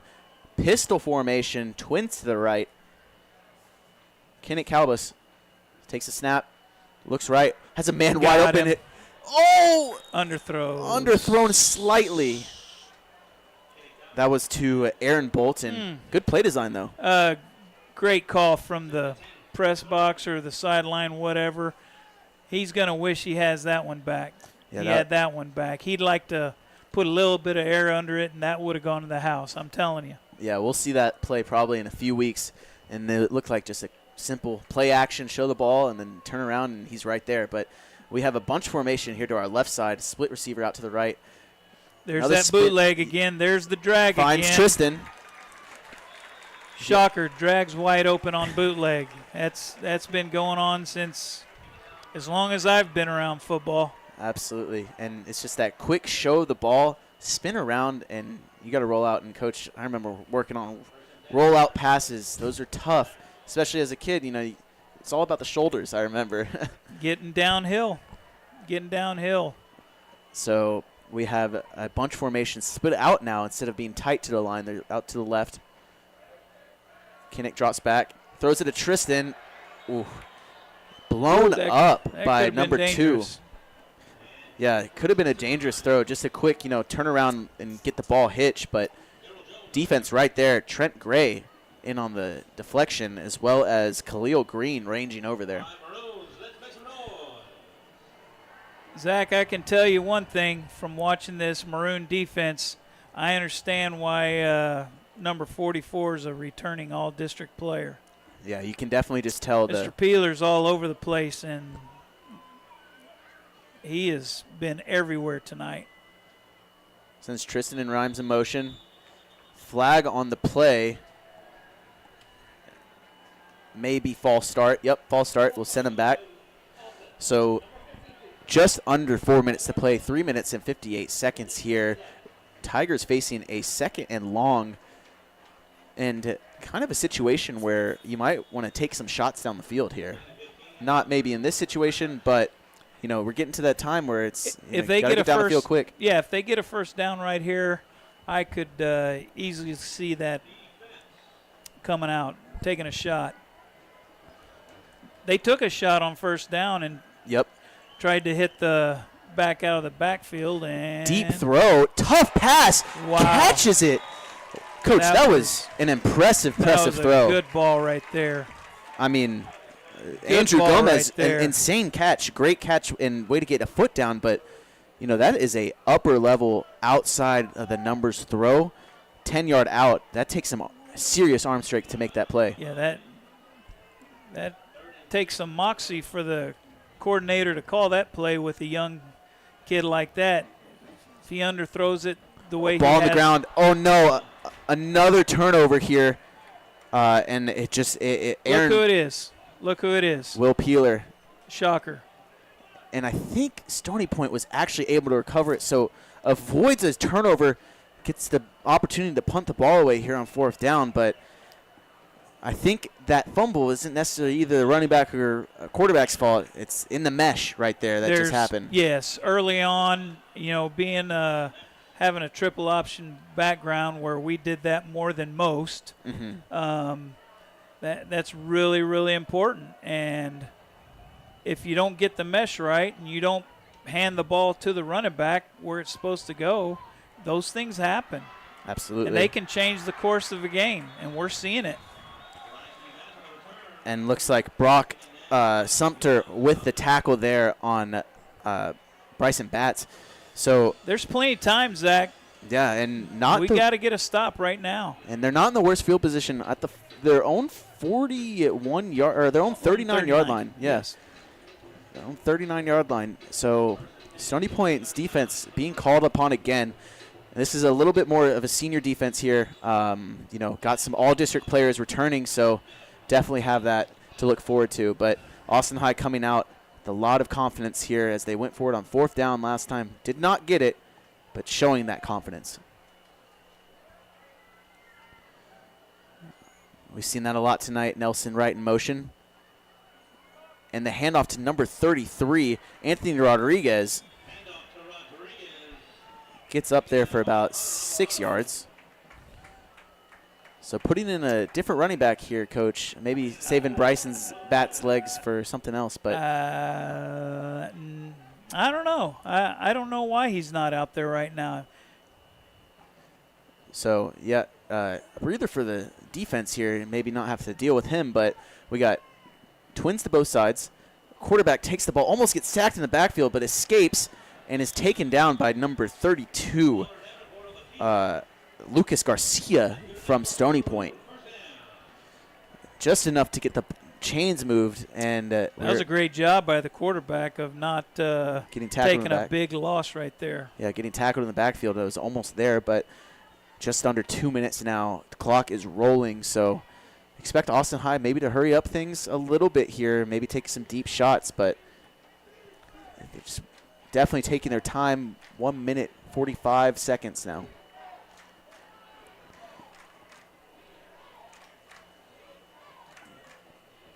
Takes the snap, hands off to Rodriguez again, finds a hole down the middle, tackled by the interior, Chime Onejaka and Jordan Garcia. I'm still waiting for the deep shot right here, Zach. We keep talking about it, right? You're just thinking, you got to think it's going to happen here pretty quick. Because we're definitely out of field goal range, and there's a timeout here. Timeout. Yep, there's a timeout. So we're going to take a break here, come right back for some action, but let's hear a little bit from our sponsors. Poker Club is a members-only card club offering a wide range of daily and tournament gameplay. In Round Rock, just off exit 251 on I-35, the lodge now boasts the largest card room in Texas with 82 tables, comfortable chairs, and 40 75-inch TVs. The lodge provides fully trained dealers and on-site security with state-of-the-art camera system to ensure the comfort and safety of our members. Open 24 hours a day. More information at thelodgepokerclub.com or call us at 512-614-4045. Visit May Street Boutique in Round Rock for all your shopping needs. Whether you're looking for a special gift or that perfect outfit that everyone will love, we have you covered. Come visit us in store or shop us online at May. We're back here for a second down situation for Austin High, and they are about to be hiking the ball. There it is. And gobbled up in the backfield, number 9, and Chinme Okinjawa. And number 9, we have Iverson Collins on the play in the backfield immediately, causing a third down. Not much chance on that one. You get those two guys in the backfield, they're going to have issues. Yeah, exactly. Get those guys in the backfield, cause some havoc, and stuff the play there. That's what you need from your defensive line. So Austin High in a bunch formation to the left here. Tight formation. They might be running the ball out here. Oh, nope. Bootleg. Bootleg. Ball deep. Looks there. Oh, off to Stony Point Tigers' hands. Number 3, Shane Werner. And it looks like, I cannot see the number, but off another buddy's hands of the Stony Point. So that causes the 4th down situation. We'll probably see a punt here. The drag was wide open. The bootleg, there was a back in the flat. The drag was wide open, and he took a shot. We're talking about taking a shot. He went ahead and took a shot. They're going to have to talk about that because they're probably going to come back to it, Zach. Yeah, I mean, it's kind of the same play that Stony Point is running, but we have the offense out on the field here. No punt team. Trips to the right. Probably see a shot here. Just a deep throw. All the guys are running deep down the field, and we have a jump ball. Oh, just out of the hands of number 2. Hisong Yang almost picks it off, but just bounces harmlessly to the turf, and that will turn the ball over for Austin High. Stony Point is able to get the ball back with 21 seconds left here in the second half. So some chance to do. We'll probably see, Coach probably with the younger team maybe not taking the shot here, just running the ball out. But I've seen a few turnovers putting the ball on the ground here, so I'm not sure if we'll even see that. Well, but the turnovers haven't been the quarterback's issue. It's been backs, not being able to secure the ball. Now maybe the quarterback's not putting it in the proper spot for him, right. But somewhere along the way, backs have to take care of the ball. Quarterback has to make sure they get it, and looks like they're going to. Yep, we got receiver split out. We're going to be bunch trips in tight, and tight to the split in on the other side as well. Yep. A bootleg again, and we see Calbus just running out for about a 2-yard gain. Smart play to stop the clock and also get a couple there and not get hit on the play. 14 seconds left here. We saw that fake bootleg around again. I think he was probably looking for the drag cover this time.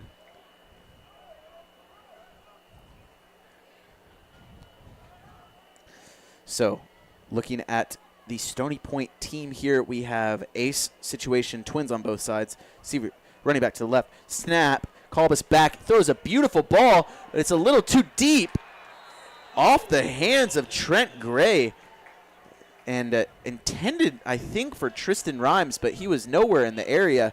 A bit of an overthrow there, so lucky to get the ball back and no turnover. One more shot, maybe two. 9 seconds left in this half. And coming up at halftime, we'll definitely show the bands, as they will be a prime performance, and also just kind of talk about what we're seeing in this half and go over some scores from other areas. So Stony Point with the trips bunch formation to the right. Deep ball down to number 12, Andrew Gomez, and he's draped in coverage the whole way down. Maybe pass interference worthy, but I think it was on both sides. So Paul falls to the turf, creates 4th down. At this point, I'm thinking they're just saying mutual combat on that deal and saying, let's try and get these boys to the half with a 21-21 tie. I know they don't think that way right. as officials, but they are both going at it, and I know officials don't want to be the reason a game changes. Exactly. So letting the boys fight it out. 4th down situation, and we're getting another timeout here. So quick commercial break, and we'll bring it right back to you in a second. Visit Main Street Boutique in Round Rock for all your shopping needs. Whether you're looking for a special gift or that perfect outfit that everyone will love, we have you covered. Come visit us in-store or shop us online at mainstreet.com. We appreciate your business and thank you for shopping local.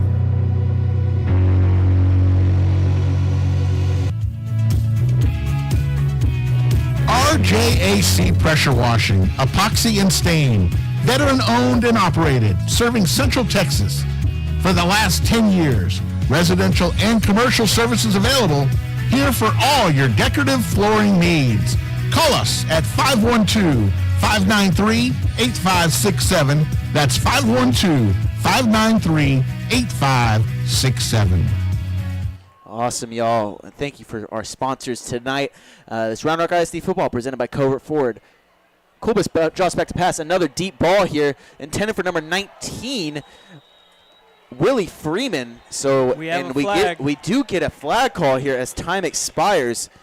Will be one more play, but interesting enough, Coach, 3 different receivers targeted on some deep balls. So showing some trust there with some different guys that maybe you can push the defender down the field and get lucky. Well, and also I would guess he's a little tired by now. First game of the year, he's out there. It's pretty doggone hot out here, and they might get – he's having to cover that deep route, whether you call it a zero route, a fade, whatever. Mm-hmm. over and over and over, put your fast guy out there and make their fast guy cover him. He might just get tired, or you might get lucky like there.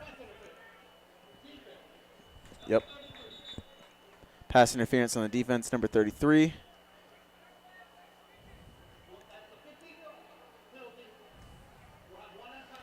And looks like I think another timeout here has actually been called. So we are going to take a quick commercial break. Apologies, one more. Longtime MacLeod parent Brian Kerman is a realtor who works for RE/MAX Capital City. Brian is involved in helping Round Rock families buy, sell, invest, and lease properties in the greater Austin area. He has been doing so for over 24 years. As a thank you to the community, he will be honored to donate $1,000 to your favorite booster club or other 501c3 if you use him and you close on a property.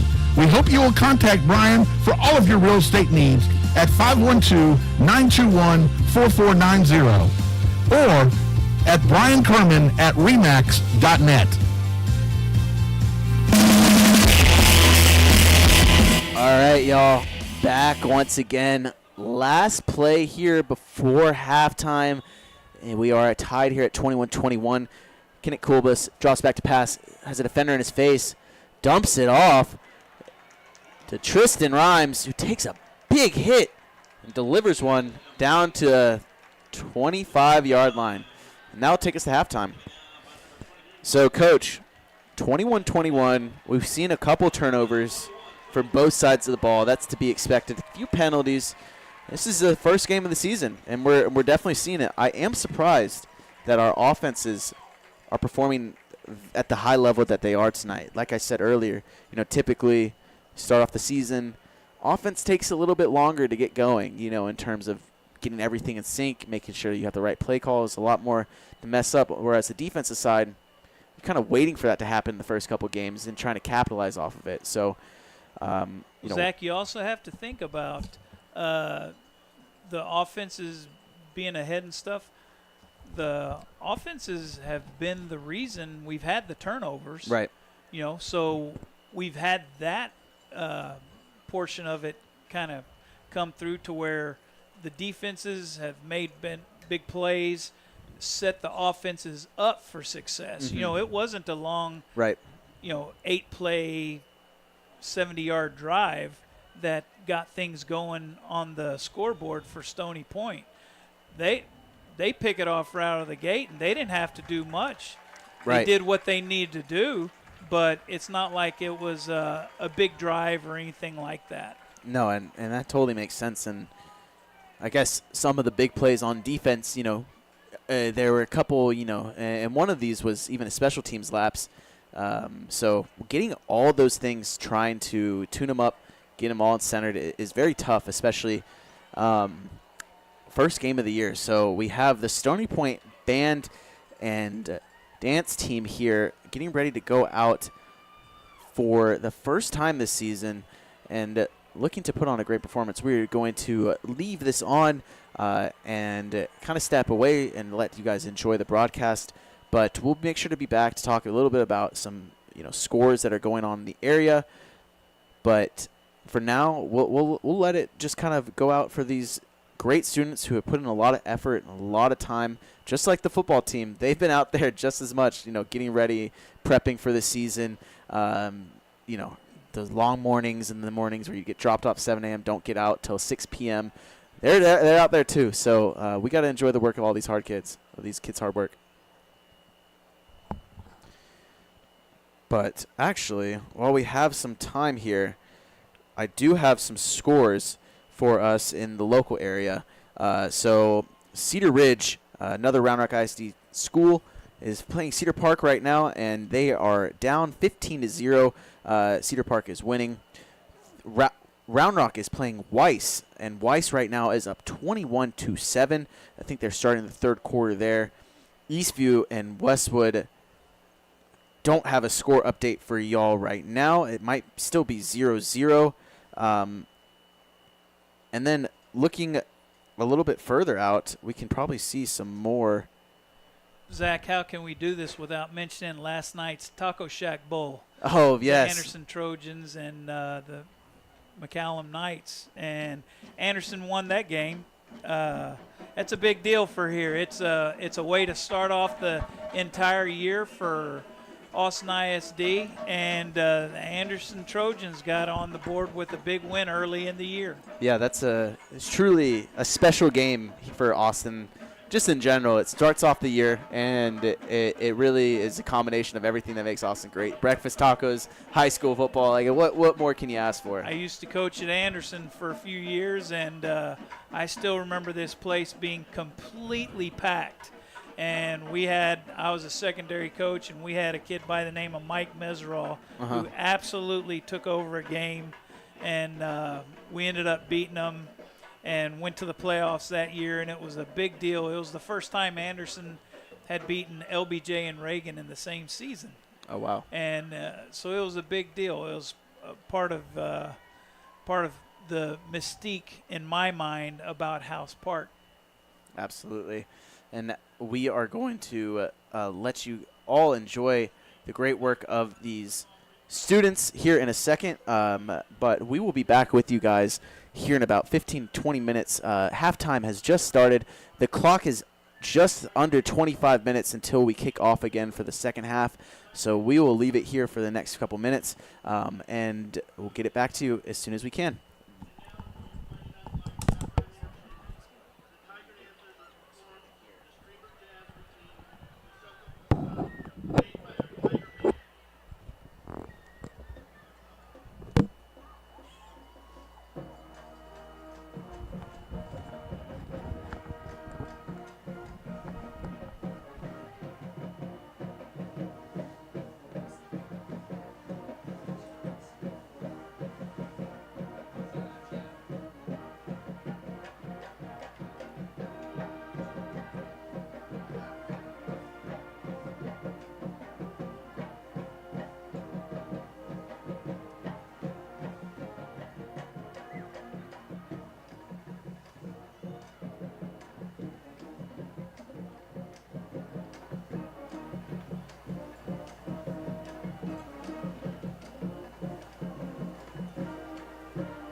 Stony Point Tiger band looks like they are coming off the field and just going to give some more scores in the area. Might as well while we got the time.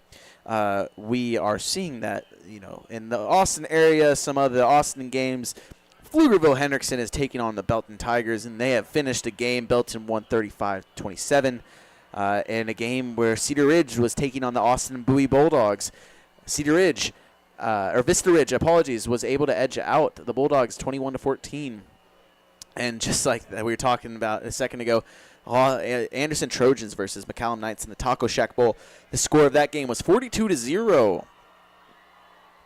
Some other games in the area currently going on right now. A big game, Lake Travis versus Arlington Martin. 6-0 Arlington Martin over Lake Travis. Georgetown Patriots, Eastview Patriots are taking on Round Rock Warriors right now. It's 20-10. And McNeil Mavericks are taking on the Del Valley Cardinals. 10-0, McNeil is up. Glen Grizzlies is currently taking on San Antonio Piper Warriors. 53-0, San Antonio is up against Glen. The Buda Hayes Hawks are taking on the Austin Axon Eagles. 15-0 with Hayes Consolidated up 15-0. And then looking at some Round Rock ISD action, we have the Round Rock Dragons 7, Pflugerville Weiss Bulldogs 28. And I am going to leave this back to the Austin High Band, which is now out there. Or maybe this is still Stony Point. I believe this is still Stony Point. I'm going to reach it back out to them.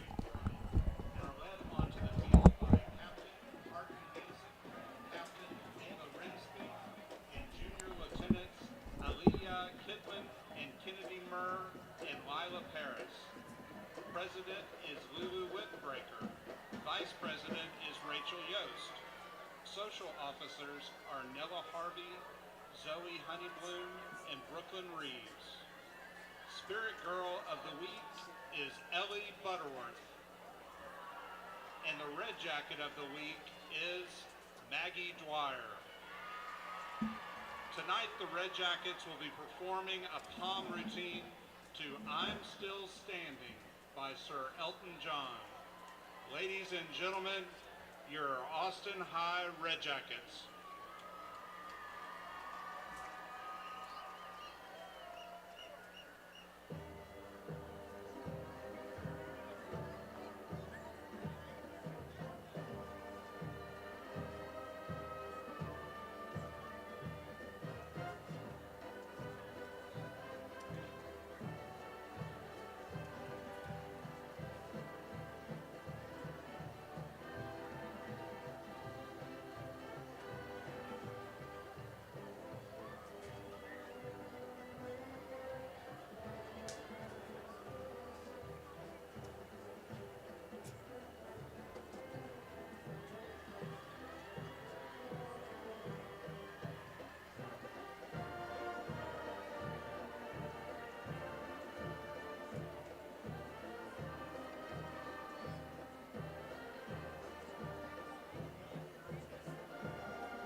And now, presenting the Austin High School Maroon Band. The Austin High Band is under the direction of Richard Padnod, Andrew Furman, and Julie Best. The drumline instructors are Eddie Morales and Kylie Jo Harris. Color guard instructors are Whitney Stone Jaden Gardner, Maggie Schwab, and Riley Taylor. The Austin High Band is under the field direction of drum majors Luke Bone, Kristen Hanna, Hudson Hall, and Mia Winters.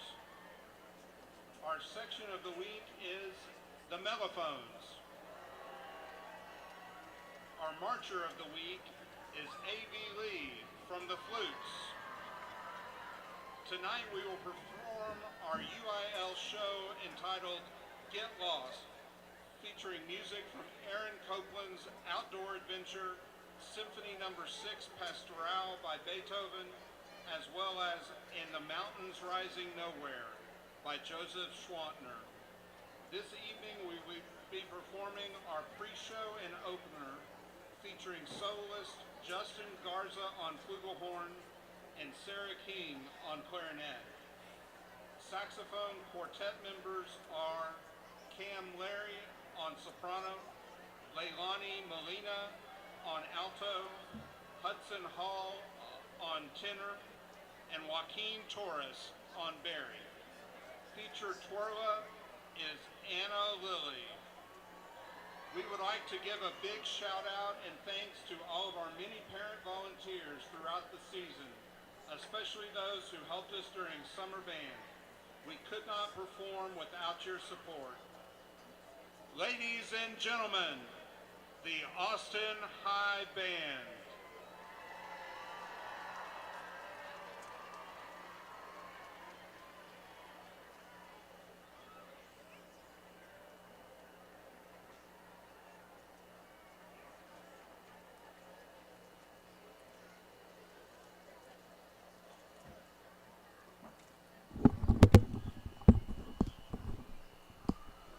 We are at halftime here, getting ready to watch Austin High Band perform. 10 minutes and 45 seconds left for halftime before we get some action. But before that, let's get you the band.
while we're watching the Austin High Band, feel free to jump around the iHSFAN network, as there are multiple games for the Round Rock ISD teams going on. Currently, Cedar Park versus Cedar Ridge is on the network, and they are currently in the third quarter.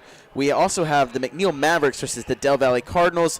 This game, Stony Point versus Austin Maroons. We have the Eastview Patriots versus the Westwood Warriors. And rounding out is Round Rock versus Weiss Wolves. So, while we're at halftime here, feel free to be bouncing around and watching some of these other games around the area. We are getting ready to gear it up for the second half, 7 minutes here. But just wanted to let y'all know that, Round Rock ISD football is presented by Covert Ford here on the iHSFAN network. We are super excited to be bringing you all the Round Rock ISD games this year. Zach Epstein here, along with Mickey Bouchon for the call here for Stony Point and Austin Maroons. I'm going to give you back to the band as they are kind of finalizing their last few moments here.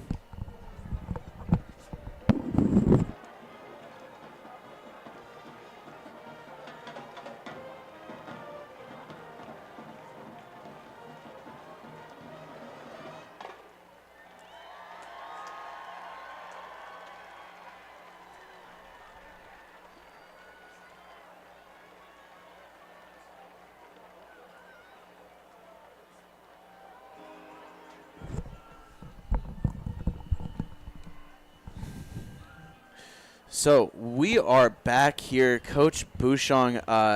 Just a few things we want to hit on before we send it off and do a little bit more of hear from our sponsors. But Coach, we were talking at halftime just a bit about what we saw in this half and what to kind of expect. So right now they're in the room right now, coming out at the moment. But what do you think both coaches were saying to each side during the half? I would have to say, guys, if we don't turn the ball over, if we take care of the ball, we're smoking these cats. Guys, take care of the ball, don't give it away, and we have a chance to win this thing. I'm sure Austin High is saying the exact same thing because they got a couple turnovers.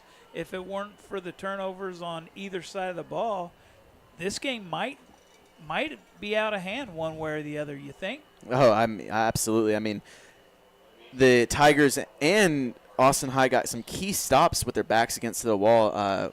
Austin High down here limiting the Stony Point to a field goal attempt, and also they had Austin High down here marching, where Stony Point was able to make a stop on fourth down and really stop the bleeding from two back-to-back turnovers that was ultimately giving Austin the upper edge at that point.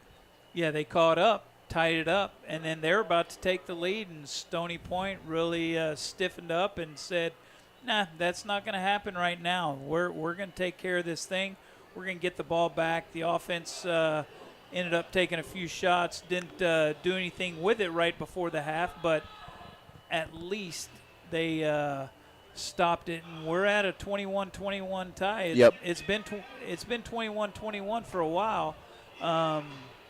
And I'd be surprised if the defenses didn't make some adjustments, because although the offense haven't been running up and down scoring, it's been the turnovers or what have you that have set them up. The defenses still need to really make some adjustments and make sure they don't give up those big plays, because big plays have been the name of the game. Right, and take advantage. We saw Austin High and Stony Point, a few balls coming off of those defenders' hands that should have been picked off, but ultimately, just fell to the turf.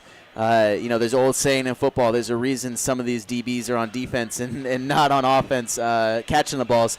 But nonetheless, obviously some big opportunities there that just need to be taken care of. So both sides of the ball kind of fairly evenly matched up to this point.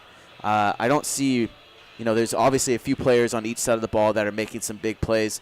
Running backs for Stony Point have been fantastic. All three of them rotating in, has really shown that, these guys are here and they have a good running back coach, because they all run the same way, fast and just get out of the way pretty much and go try to score. Austin High's running back's not too shabby himself. He Absolutely not. He broke that long one, and he's had a few other ball carries that have been really, really productive for the Maroons in the first half. And I'm sure they're going to lean on him a little bit more in the second half. That would be my guess. And, we kind of mentioned it coming out of the half, but Austin High had a chance to kind of go down the field and score a bit and ended up taking Bryson Batts, number one, who's, made some big plays we were just talking about, out of the game and decided to put in another running back. But not sure what the decision was there, but, Coach, obviously you want to have some of your best playmakers on the field when you need a play to be made, right? So true. First game of the year, breaking long runs, being a speedy kid. Wouldn't be surprised if he's cramping up a little bit. That's true. It's hot out there. Playmakers making plays. I tell you what, both these middle linebackers from both these squads have been really, really impressive. They had mentioned the Joaquin Mendez kid. He's the sophomore for Stony Point. Mm-hmm. He has been absolutely all over the place. And, the Peeler kid from Austin High. He's just been a difference maker tonight. He's been in so many plays, and he's going to be part of the impact of them making the stop if it's going to happen. I think both those guys will. Yeah, absolutely. The linebacker core for Stony Point, Hunter Alvarado, Isaiah Cantrell, and Joaquin Mendez, not to not mention Adam Martinez and Reed Oil, all are contributors here, but really it's the three guys I mentioned first. They're taking it, managing the position very well. Big guy in Hunter Alvarado. He kind of mans the middle there. And then Joaquin Mendez and Isaiah Cantrell on both sides of him. You just mentioned Joaquin. A couple other big guys on the defensive line. Jordan Garcia and then Chime Onyejaka. Please, someone let me know if I'm misspelling that or mispronouncing it. I want the feedback. I want to be better. But anyways, those two guys really holding down the middle of it right now with Elijah Ramos coming in every once in a while to make a big play. So defense is definitely heating up. Brock Sumter, Shane Werner, and Hee-Sung Yang are all doing really good jobs kind of keeping things in check, as well as Lucas Garcia on the outside there. So seeing a lot of these guys do well. And here come the Stony Point Tigers out of the break, looking energized, ready to go. Got to always come out of that break. Two things really can happen. You can either come out a little sleepy, come out energized. And I think, from the looks of it, Stony Point is ready to come out and punch someone in the mouth. So they're getting ready for it. Knowing Coach Cheshire the way I do, and as physical as they've been, I have a feeling they didn't go in there and take a nap and get very sleepy. I think they're ready to go this second half, Zach. Absolutely. So we had the coin toss at the beginning of the game where Stony Point elected to defer to the second half. So Austin High will be kicking off to Stony Point to start this second half and looking for the return men.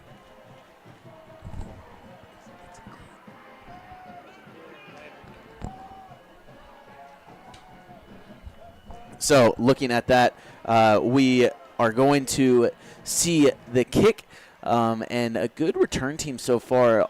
Stony Point has had a few mishaps on special teams tonight. One giving up a long touchdown off a kickoff earlier and also muffing a punt as well. So we're going to be seeing back for the Stony Point Tigers to return Aaron Bolton as well as Shane Werner, two of the guys who've been back all night. And to kick the ball for Austin, we have Ocean Jennison, and he looks like he's about to set it off. So we're getting geared up here for the second half. 21-21 here in Austin, Texas. Temps have dropped down to 97 degrees at 9:30 at night, everybody. Wow. Better get your jacket. Yeah. And here comes Ocean Jennison with the boot. It's a deep one. Shane Werner lets it bounce to the back of the end zone for a touchback. Tigers getting the ball here at the 25-yard line to start it off. So, sophomore quarterback, you got your first half of you under your feet. You got a second to take a breather. And now it really is your first are out of the way at this point. You got to get to your first fourth quarter as a varsity person, but, you played a lot of the game so far. You got to be feeling a bit more comfortable. No doubt about that, Zach. He did get his feet wet, and now his feet are underneath him. He's pretty stout. He's made some really good throws. He's made some throws that he'd like to have back. Here we go. Yep, here we go. We got trips to the right here. Got a slot back in the backfield here for the Tigers in the pistol formation. Sends the motion. Handoff, cuts back. Met by a gang of tacklers there for Austin High, led by number 18, Lawson Stouse. And this Stony Point offense, not too much trickery, besides a play action here or there. Pretty straightforward. That's, again, to be expected for an offense coming out in the first week. But, going back to quarterback, Kenneth Calbus, some big throws. I mean, we saw two really great throws from him. One on that out route right here came towards us, and then on that other touchdown pass. But he gets ready to take the snap. We got twins to the right. And hands off to Xavier Hill, who gets down the field. Oh, and there looks to be a bit of an altercation between some Stony Point and Austin High, but nonetheless, a good run there by Xavier Hill. Almost got out to the first down marker. Now, there is some laundry on the field because of what just happened. We'll see what the call is. Yeah, and his helmet's off. I don't know if it was yanked off or it just popped off in the middle of the play, but he's going to have to sit this one out. And that's just what it is here in Texas. I mean, it's just the emotions. They get into it. So, waiting on the call here. Obviously, both parties were involved, so we'll see what the refs kind of decide here. We might have maybe offsetting penalties, but call is coming in a second. They're still going back and forth. Zach. They're discussing something. So, the three-headed approach of Andrew Hill, Aaron Bolton, and Xavier Hill for the Stony Point team has really just led. Here's the call. Two penalties.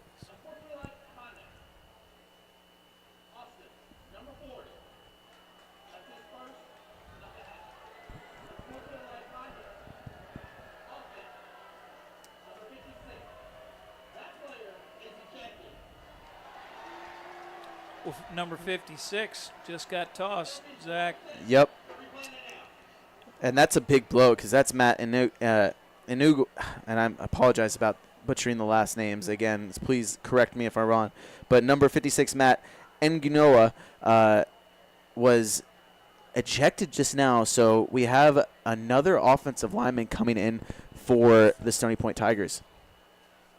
But second down and 3 is the down and distance to go after all that mess that just happened. So, obviously temperatures flying early on. There's two sides of emotion. You can have not enough, and you can take it too far. Right there, just a little bit too far, and ends up, having to be taken out of the game.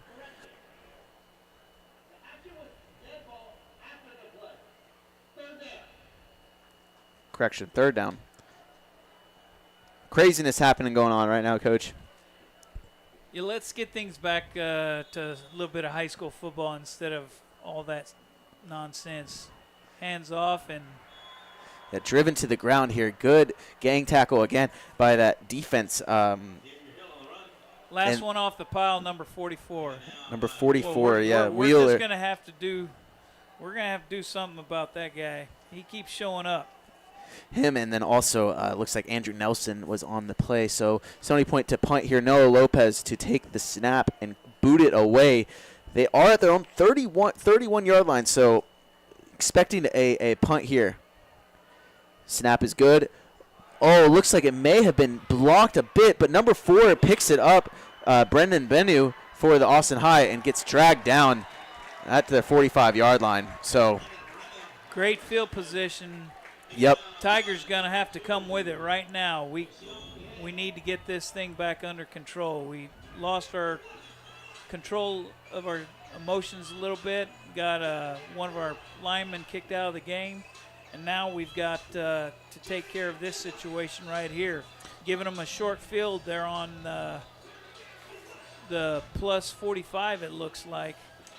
Absolutely, yep. Short field here for Austin High. I think one of the bigger things here is going to be seeing if this defense can stop the run game at the moment. You know, there've been a few pass plays that open up, one big play, but really number one has been doing a lot for them tonight in Austin High, Bryson Batts. The snap here goes to Wilder Davenport. He looks deep and has Bryson Batts wide open down the field. Bryson skates into the end zone for a touchdown. He ran a seam right down the middle of the field, out of the backfield. Got a penalty in the backfield. We do have a penalty back here. It looks like it's going to be a holding call. At least that's what we're signaling. So big play, unfortunately for Austin High, gets called back. But fortunately enough, Stony Point catches a big break in the form of a penalty. So Bryson Batts, like you said, Coach, came right out of the backfield on the seam route. No one seemed to cover him, beat the linebacker with his speed, and I thought, as soon as he caught the ball, I thought he was going to be tackled, but just skirted away with his speed and was almost able to take it in. But unfortunately, it is a called back. So Stony Point, again, catching a little bit of a break here. According to the Austin High fans, what I'm hearing, I don't think they agree with that call right there, Zach. Oh, no, not at all. Of course not. But, you know, if it's too obvious, it's too obvious, and that's what it was. Batts is getting a breather now. Yep. And handoff to Rodriguez, actually faked. Yep, and taken down by number 50 on the defense. That is Jordan Garcia, a name that has been called quite often tonight. He has been all over the backfield. He said a handoff. I'm sure right now he's wishing that was a handoff. Yeah, no he kidding. He took it on the chin right there. Batts is back in the game, though. Yep, he's definitely there. They're a player they're trying to get the ball to as much as possible in space. Stony Point coming in with a 3-4 look here. Trying to protect from that deep ball. Quarterback drops back and gets dropped for the sack. Coming in there was Tristan Butler off the edge like a missile and gets him down for the loss, and it creates a third down and 30. 25. Wait.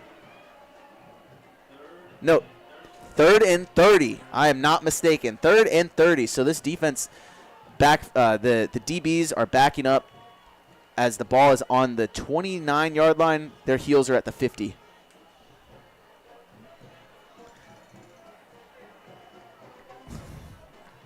"35 yards, even longer than I had possession." You know, it's our first game too. Got to get used to counting the yards again. So 35 yard down in distance for the third down. Snap. Looked like another holding call. No doubt that one's coming back. A catch by number 11 here, but and the catch is by Nelson Wright, who has been in motion all game. He goes down, and there is a flag in the backfield, though. Hey, he's cramped up, Zach. Yep, got a cramp. Bad. Like I said, it is 9:30 at night. The sun has been down for 2 hours now, maybe an hour, but it's still 97 degrees, and that turf down there is even hotter because that has been taken up. But we're going to take an injury timeout here and just go to some of our sponsors. I've always wanted an EV, but until I saw the sleek Ford Mach-E, I didn't know just how exhilarating it could be to drive one. The Mach-E is the perfect balance between power and utility. And with features like adaptive cruise control, in-dash entertainment screen, and lane monitoring, my daily commute to training is effortless.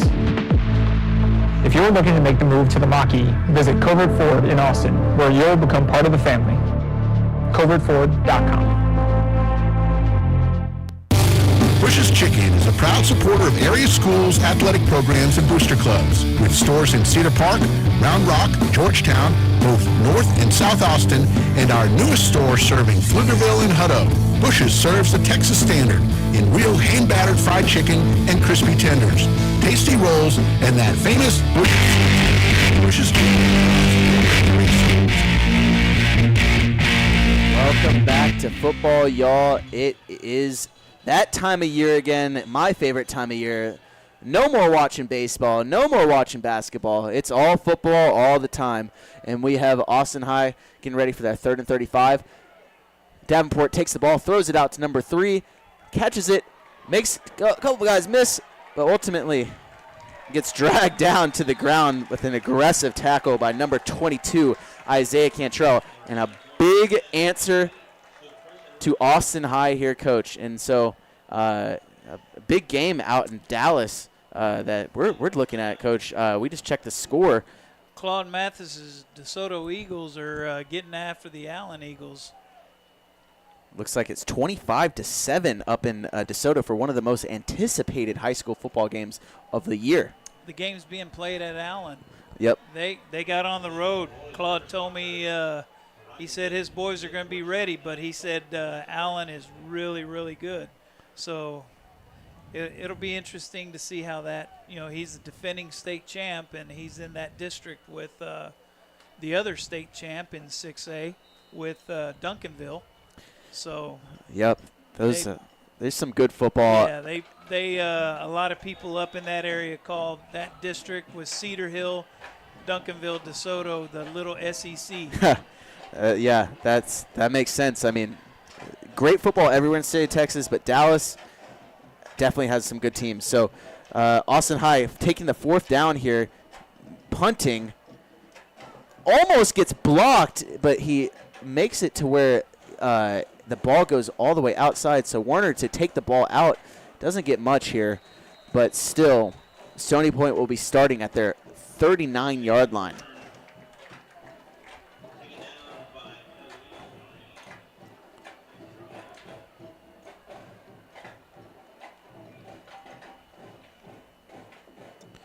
Coach, I think this game is a great indicator of kind of where teams are in the moment. But, I feel like you cannot compare a team where they start the season to how they end it, right? So much can happen. So many things can change. A big part of that is grades. Some teams will come, with a full roster, and by the 6-week period, almost be done. But anyways, Stony Point sends a man in motion, and we have quarterback tosses it out to him, almost trips up. But number 12, Garcia, going. He looks like he's running down the sideline. Number 12, Andrew Gomez, I apologize, all the way in for a score, but unfortunately there is some dirty laundry on the field again. Potentially a block in the back. Holding call, but play design there by the Tigers was well drawn up, sending Gomez in motion. One of those guys that Calbas was trying to target down the field, sending him in motion, letting him just work in space, makes a few guys miss, and takes it to the house. Unfortunately called back. Just a little swing route to a guy going in motion like that, and he's got a head of steam, and he outruns everybody right there, and it just didn't work out for him. Got a little overzealous out there stalking. And now, instead of a touchdown, we were faced with a 1st down and 20. Now, this is eerily similar, or 1st down and 10 it looks like, but this is eerily similar to what happened with Austin High's drive last time. Exactly. Last drive, what happened right out of the gate? They throw a touchdown to Bats, and it comes back. So Stony Point in that triple look. Oh, drops the snap, looks up, ends up taking off and running a bit, gets back to the line of scrimmage, maybe gains a yard, but Calbas doing what he can in a situation where, it's a bad play, but he did not turn it over. Exactly. That's huge, and he didn't try and make a throw that wasn't there after he couldn't get his grip on the ball. And now we have Aiden Green coming in for the special package, and it's typically a power package. So maybe expecting a run here, but, we saw this happen earlier, and the snap went over Green's head. Green takes the snap. Oh, gets a great block outside by Tristan Rames. Gets tossed with the flag. Couple flags on the field.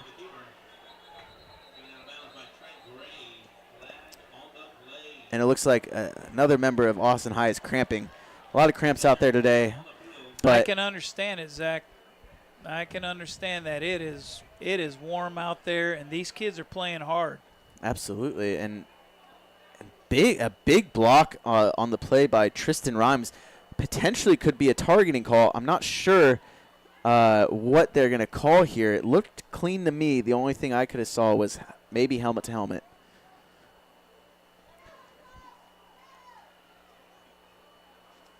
But, again, Green coming in there, obviously, for a different type of look. Everybody likes to have a different name for certain types of things. Coach, what are some things that you used to call a jumbo package or, put your big guys in there? Well, we called it heavy and grande. When we used to go power I, we would go heavy and grande, and our all syntax linebacker and defensive tackle would rotate coming in being our power back. And when we did that, people used to have to buckle up because we were pretty darn good up front. And Cody Cantwell and Dylan Martinez would absolutely love coming in the game because all we did was tell them, we're running ISO or double ISO right behind you, and they absolutely loved it. Yeah, definitely. There's definitely those kids, who aren't afraid of anything and just want to be out there and just, using it as a form of therapy almost, essentially. Oh, yeah. But anyways, we have Stony Point offense stuck here in a tough situation. Again, this drive is very similar to what Austin High just had. Touchdown on the first play, called back for a penalty, and now looking at a very long second down and about 23. So handoff down to Andrew Hill, who gets out the outside, has a lane, almost breaks it out, but Wheeler right there, Will Peeler tracks him down. Andrew Hill almost took it down and distance. He got a first down right there, Zach. That was absolutely huge. And just like that, out of the sticky situation and faced with a new set of downs at the 50-yard line. So, scoring has slowed down a little bit here as we're about halfway through the third quarter. Second drive for Stony Point this half. We have trips in a bunch formation down to the left side of our screen. And we got a handoff right back to Hill, who just broke that play. And again, Will Peeler in on the tackle again. He's everywhere. Not surprised, Zach. He does seem to show up a bunch, doesn't he? Oh, yeah. And final out from from a few other places. At least Weiss Wolves beating Round Rock 37-7. A big win there for Weiss, and Round Rock starts off the year 0-1. Two new head coaches there, Zach. Okay, yeah, very nice. And so we see this double back formation here, and trips to the left here for Stony Point. Takes the snap, hands off to Hill again. Hill looking for something. Again, Peeler right there 3 times in a row. They hand the ball off, and Peeler is there to make the tackle against Zach, Hill. Young Mr. Peeler doesn't even have to hit guys for them to go down. He just shows up, and they say, no, we don't want any of this. I am okay, and, I feel like nowadays taking the ground is sometimes a smart decision, especially for these little wide receivers going in the meat grinder of the defense. But, all right, we have the other Hill, Xavier Hill, out on the field right now. Quick pass goes nowhere. Third down turns into fourth down, and looks like we have the punting unit coming on the field for Stony Point. Yeah, Noah Lopez out there. Zach, is this the first time the Tigers have punted tonight? No, we punted last drive. It was tipped, remember. That's right, the tip. But a better punt this time. No tip. Got that one away. And Stony Point gets a great roll, getting down into almost the 10-yard line at the 11 before it stops. So Stony Point, good punt. A drive that could have been a lot worse ended up with flipping the field, which is a win. Flipping the field was huge in that situation because there was a lot of commotion, a lot of emotion, and a lot of things that were going sour for a few minutes. And they ended up turning the ball over to the Maroons on the, 11, 12-yard line. Yeah, and that's, okay, now let's put it on the defense and somebody make a play and get us back in this thing so we can go score. Yeah, absolutely, and flipping the field is such a strategic thing in football. It's so difficult field position. I mean, we saw it in the early on. Those Austin High and Stony Point getting those turnovers right on the door were able to score. So Austin High coming out here, a dual back set. It's like it's a different running back than Bats is out there. Bats is in there. He's but on the number right side. 5 is Ethan Tony. And he's also it looks like in the backfield for the first time. Usually it's Anthony Rodriguez, the second back. But we have twins to our right down here. And the double back set. Davenport takes the snap, fakes the handoff. Keeper tackled by number 25, Tristan Butler. Another name who has been called a bunch tonight. Him and Iverson Collins on those D ends have really done a good job containing and forcing things back towards the middle.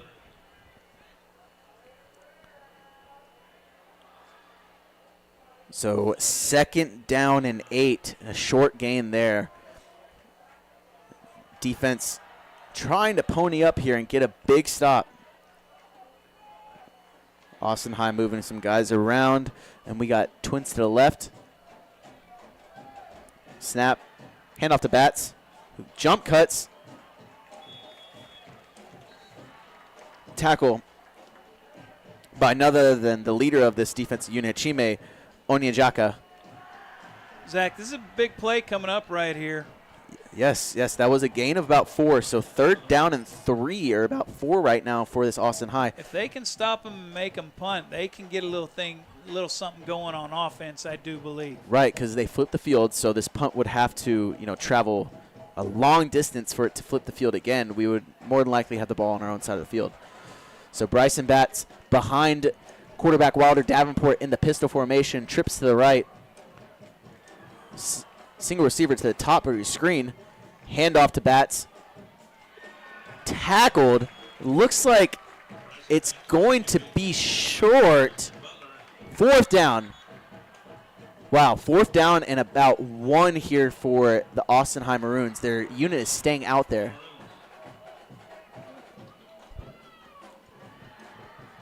Looks like they're contemplating coming on from the sideline. Yeah. Bit of confusion here. Play clock is running. So looks like their punt team is out there. Yes, it is their punt team. They are out there. Now, I would caution, this might be a good opportunity for a fake, even though you're down in the field position. Actually, probably not. I wouldn't necessarily call that. Keeping the defense on the field because they've only got one guy back, Zach. Yep. Oh, wow. What a good bounce for Austin High. Did you mention flipping the field, Zach? I sure did mention flipping the field. What a bounce for Austin High as they start off the Stony Point Tigers in their own distance at the 14-yard line. So from the 12 to the 14, we flip. Tough call, but, we've seen this team score once on their own and break off a few big plays. It's just a matter of when, not if. So Stony Point is coming on to the field. And looks like it is Kenneth Calbus after Aiden Green was taking the last snap on the field for the Tigers at quarterback position. Twins to our left here. And it looks like in the backfield joining Kinnick is Xavier Hill. It's in the motion we just saw on that score. Screen in the middle. However, I do see a flag on the far spot. They're lucky they're going to get called for 2 guys in motion at the same time. Yeah, I saw that too. Yep. It's flag on the play probably will set them back even further, unfortunately, down to the 9-yard line.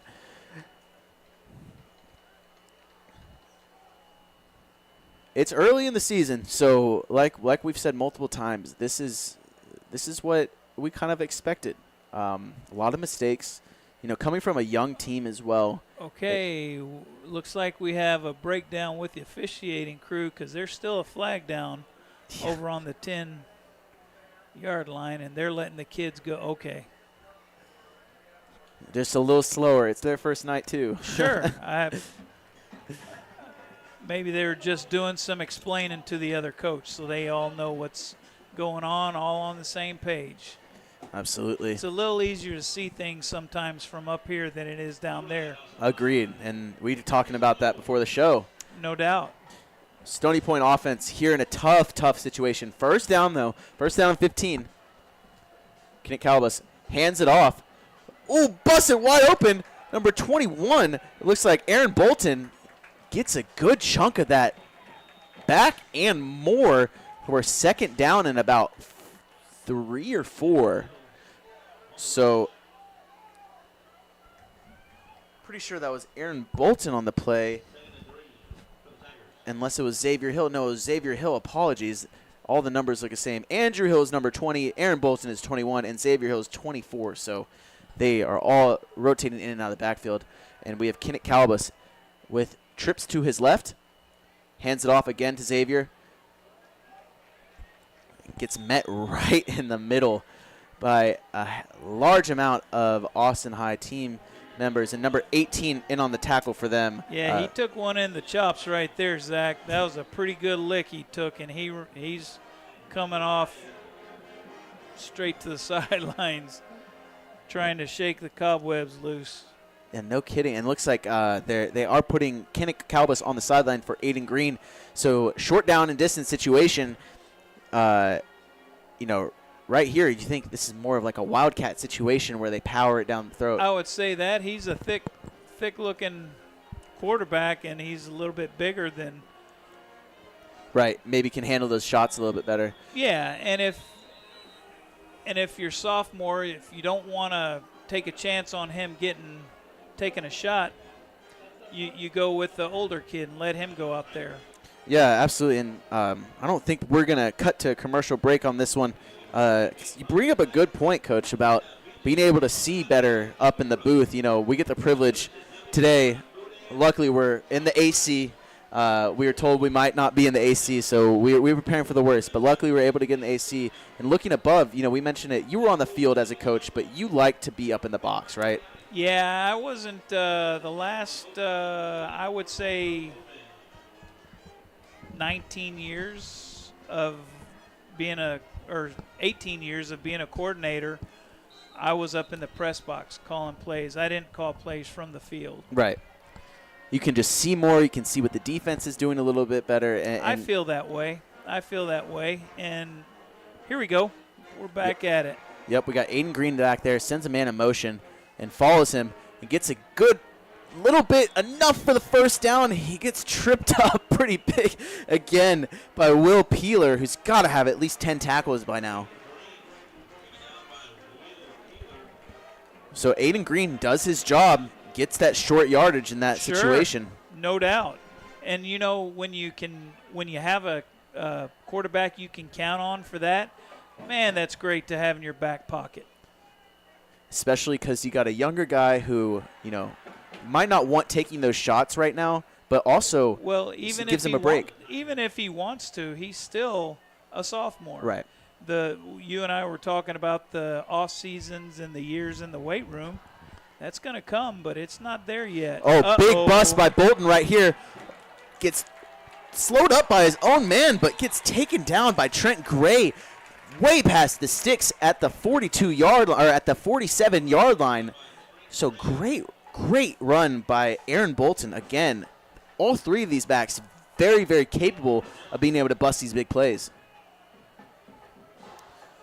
And so Kenneth Calabas comes out with trips to his right, hikes the ball, hands it off again to Bolton. Bolton with room to run and gets tackled by number 4, Brendan Brenu, and as you know, Will Peeler in on the action as well. If they'll take care of the ball, Zach, looks to me like the Tigers are going to try and just keep running it. Yeah, keep running it. Keep shoving it down their throats. Don't give them an opportunity to make a mistake. And that's it for the third quarter, y'all. We have hit the fourth quarter in the first game of the year for the Stony Point Tigers. Unbelievable action to this point. It's slowed down quite a bit from the fast performance that we saw in the first half. No scoring in the second half. A little bit of penalties, a little bit of mistakes, and now we're sitting at 21-21. Well, someone's going to have to score. Someone's going to have to score, or else this thing, we're going to run into a lot more cramps because this thing is going to go a little bit extra. Absolutely, y'all. So we are going to cut to a commercial break. We'll be right back.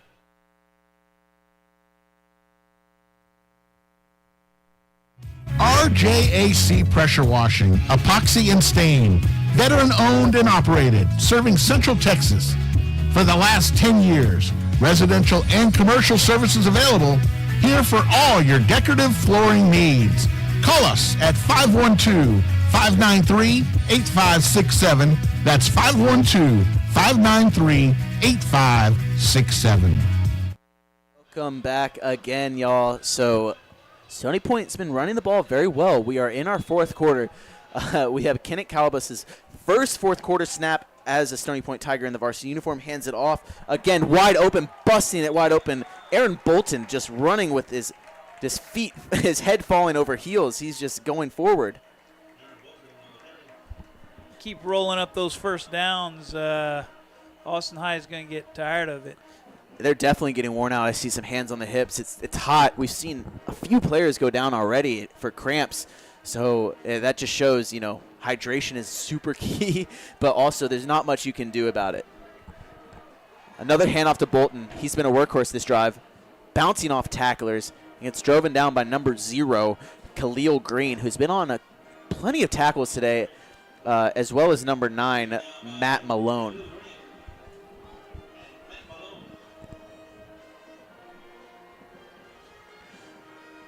So Bolton continues to stay out there with both Hills on the sidelines getting ready to go in. They're probably just leaning on him because he's been doing so well this drive, grabbing up about 35 yards. We have trips to the right down at the bottom of our screen with one receiver up to the top.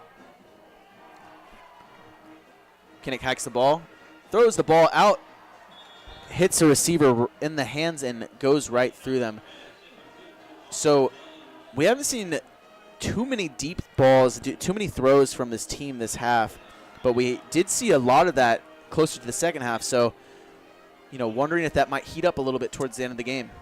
Well, it looks like he's got the arm. He's got the arm strength to get it push it down the field a little bit, but it's hard to do when old number 21's toting the rock the way he is right now. It's hard to go away from that. Absolutely. And Bolton is a junior, so Aaron Bolton, so still has plenty of time with his team. All 3 running backs going into the senior year next year. Looks like a timeout by Coach Cheshire right now. He does not look happy, but we will take a short break and go right to our sponsors.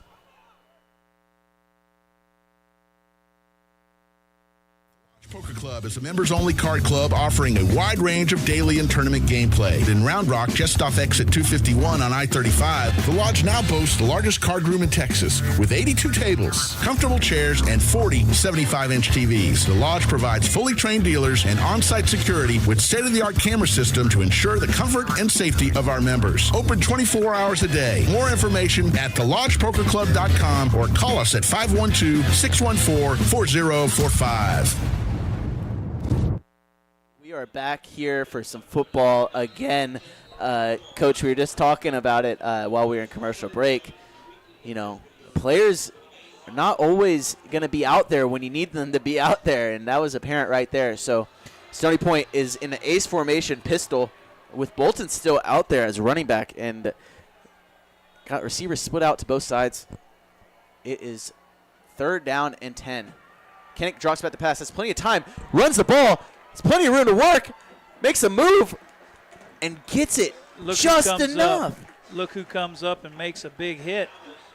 Running back, cornerback, Mr. Batts comes up and has a great play right there. Absolutely. Not quite in time, but looks like he can play on both sides of the ball, huh? Oh, yeah, using his talents there. And Kinnick picks up just enough, about a yard enough for the first down. So great scramble there and sets him up with good field position.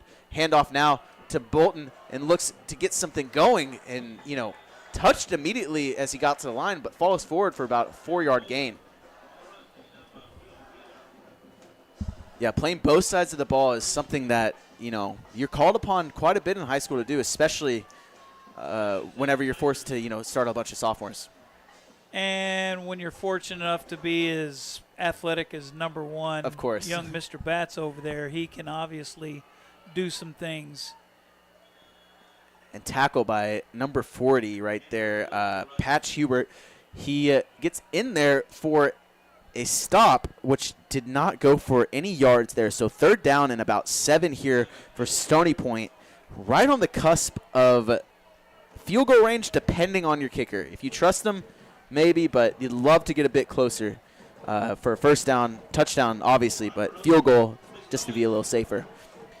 Kenneth Kalbus takes the ball, gives it off to Andrew Hill, Xavier Hill, number 20. No, Andrew Hill, who gets stuffed for about a yard gain.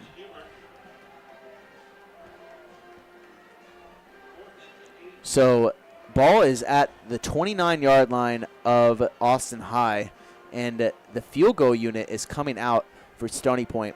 So this will be a 46-yarder for Noah Lopez. And into hold for the snap, we have number 16, Ethan Slusher. Snap is good. Ball is away. It looks like it's on mark. Nope. Slightly to the left. Looked like it had the distance. Just was a little bit to the left. We have a flag down, Zach.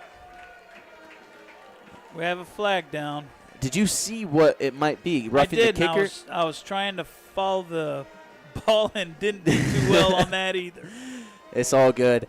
We'll get the call here in a second. Looks like the offense is coming back onto the field for Stony Point, so good sign there. Probably a roughing the kicker call or maybe unnecessary roughness.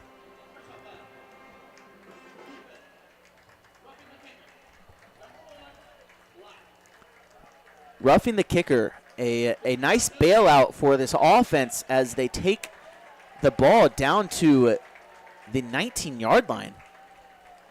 That helps. Or the 14-yard line, apologies. So a 15-yard penalty sets up Stony Point in the best position they've been to score since they were on the 14-yard line after the turnover in the beginning of the game.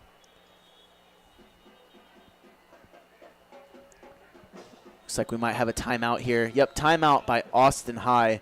And so, Coach, 3 minutes into this fourth quarter, already seeing a few things get spicy in terms of action here as Stony Point is on the 14-yard line.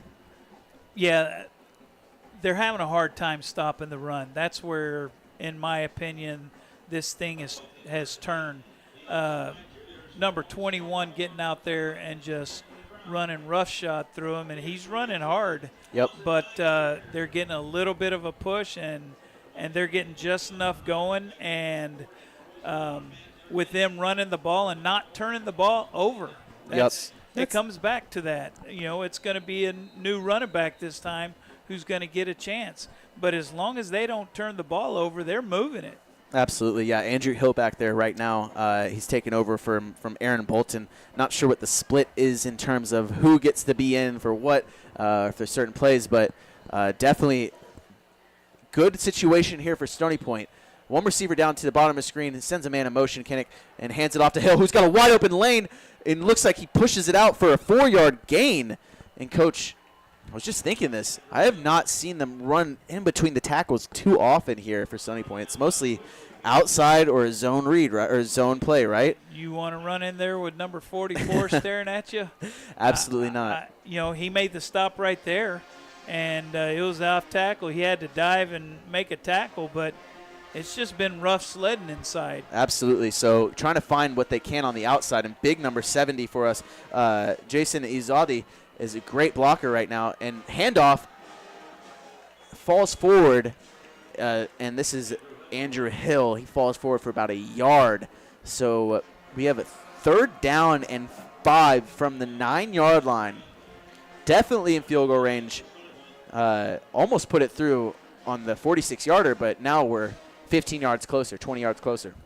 Boy, I'd have a hard time trying to kick a field goal if I could get 3 or 4 yards right here. Oh, yeah. And be 4th and 2, 4th and 1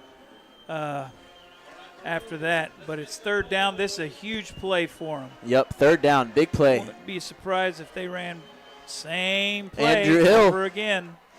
looks like he got down to what he needed to get for the first, waiting on the spot. Looks like it will be a bit short. From our angle, it looked like he might have gotten it. But, yeah, about 2 yards in between the first down and the Stony Point line of scrimmage. Offense staying on the field. Coach, this is a huge, huge play right here. We have 4th down and 2. Stony Point has the ball. Let's see what they call. Kinnick sends a man in motion. Andrew Hill didn't make it. Did not make it. It looks like we have a turnover on downs here, with Stony Point turning it over on the Austin High 6-yard line. So Austin High taking over from their own 6-yard line. Stony Point defense being called to the tote again.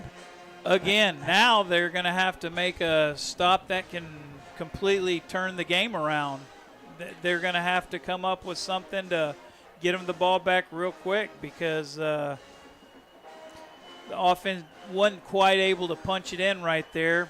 Right, and that's a gutsy. I don't blame for going for it right there. Right, it's a gutsy call. It's a gutsy call, and if you line up your kicker and they block it or he doesn't make it, now it's why didn't you go for it? Right, exactly. So Stony Point's defense comes out, and we have Wilder Davenport take the snap. Looks deep to go, number 88, but falls to the turf, a little bit thrown inside. Number 88 for Austin High, Cal Watson, looked like he had a step on number 2, Hai Song Yang, but ultimately ball fell to the turf. Yeah, talk about taking a shot. You're backed up on your 6, and you just cut it loose and send your guy on a fade route. We're expecting run, right? Trying to get out of the 6-yard line, but a big pass play attempt right there. And the quarterback for Austin High, Wilder Davenport, showing his arm off here. Did not quite make it there, but, you know, the trust that this Austin offense has in his arm is apparent. So we have Rodriguez out there next to Wilder Davenport, and another timeout. So we'll quickly jump to one of our sponsors here, and we'll be right back. Longtime MacLeod parent Brian Kerman is a realtor who works for RE/MAX Capital City. Brian is involved in helping Round Rock families buy, sell, invest, and lease properties in the greater Austin area. He has been doing so for over 24 years. As a thank you to the community, he will be honored to donate $1,000 to your favorite booster club or other 501c3 if you use him and you close on a property. We hope you will contact Brian for all of your real estate needs at 512-921-4490 or at briankerman@remax.net.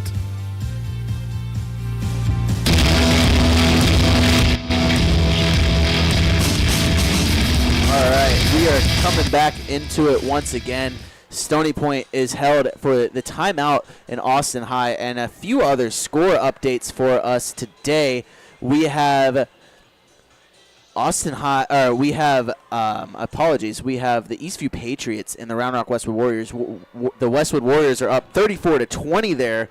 The McNeil Mavericks up 30-0 against the Del Valley Cardinals, and we have a few other finals. So Round Rock Cedar Ridge got beat by Cedar Park Timberwolves 29-7, and again Round Rock Dragons got beat by Pflugerville Rice Wolves 37-7. So Austin High coming out here on their own 6-yard line with twins to the right, dual backfield, and one guy down to the bottom of our screen here. And looks like a pitch out to Batts, who gets tackled by number 9 for the defense here. Stony Point, Iverson Collins just all over the place tonight. And that looked like it could have gone for more, nonetheless, if we did not stop him right there. Iverson Collins on the play. So third down. Big stop right here for the Tigers. Big play. Yeah, third down and about 9 for Austin High here. If they get a stop, you think they're going to go after the punt? They should. The ball is at the own 6-yard line. So big play right here for Austin High and Stony Point. Austin High drops back to pass. Looks deep. Throws in the middle of nobody. It's picked off by number 22, Isaiah Cantrell. Almost like a punt would have happened, but instead a pickoff by Isaiah Cantrell. Yet another turnover for this Austin High. And now Stony Point is back with the ball. 6 minutes to go at the Austin High 30-yard line. We talked about it, Zach. We talked about turnovers. Now that, you can say, well, that's as good as a punt, but not really, because you would have had another chance. Right, exactly. To punt it away, and we saw what they did when they punted last time. Could have flipped the field, right?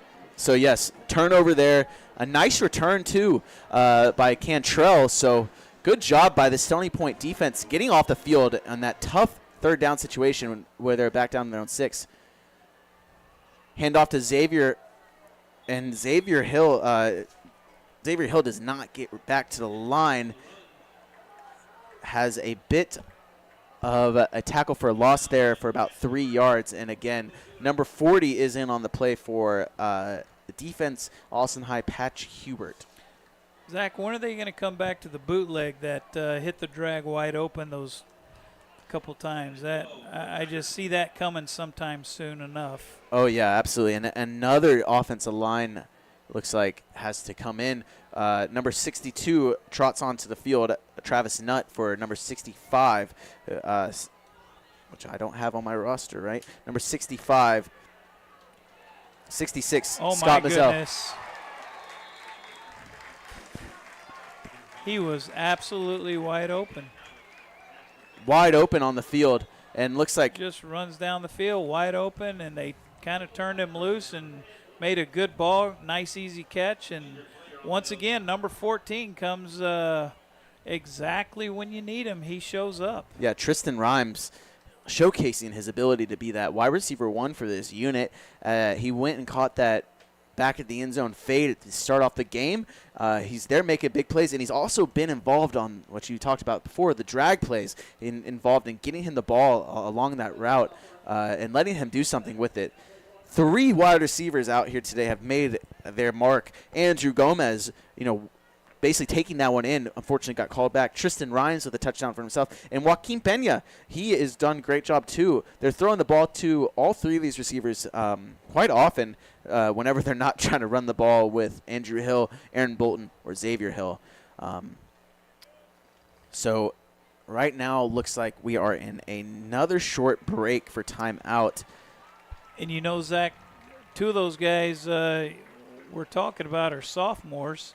And it goes back to what Coach told me. They're going to go with a bunch of sophomores. They may be ready right now. They may not be ready, but they sure have shown a lot of grit. Absolutely, and that's all you can ask for in sophomores is learning how to play and figuring it out. So Stony Point comes out with Aiden Green at quarterback. I'm not sure. That was a long ride there, but ends up handing the ball off to the running back in that situation, who was Andrew Hill, for no gain. 2nd and 11.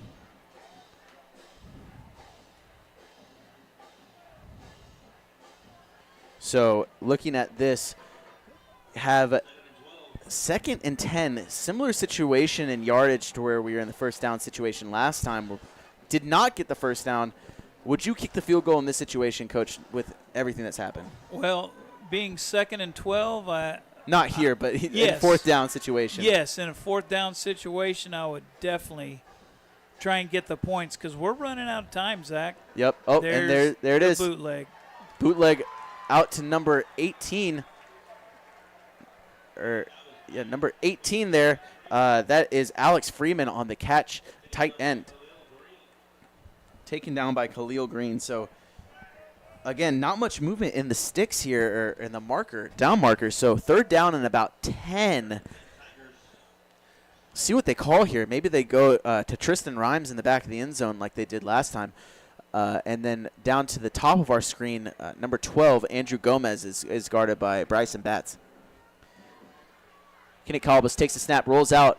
No one's open. Takes it, sprints out right, left, moves around, tries to make a spin move, and gets down to about the 9-yard line.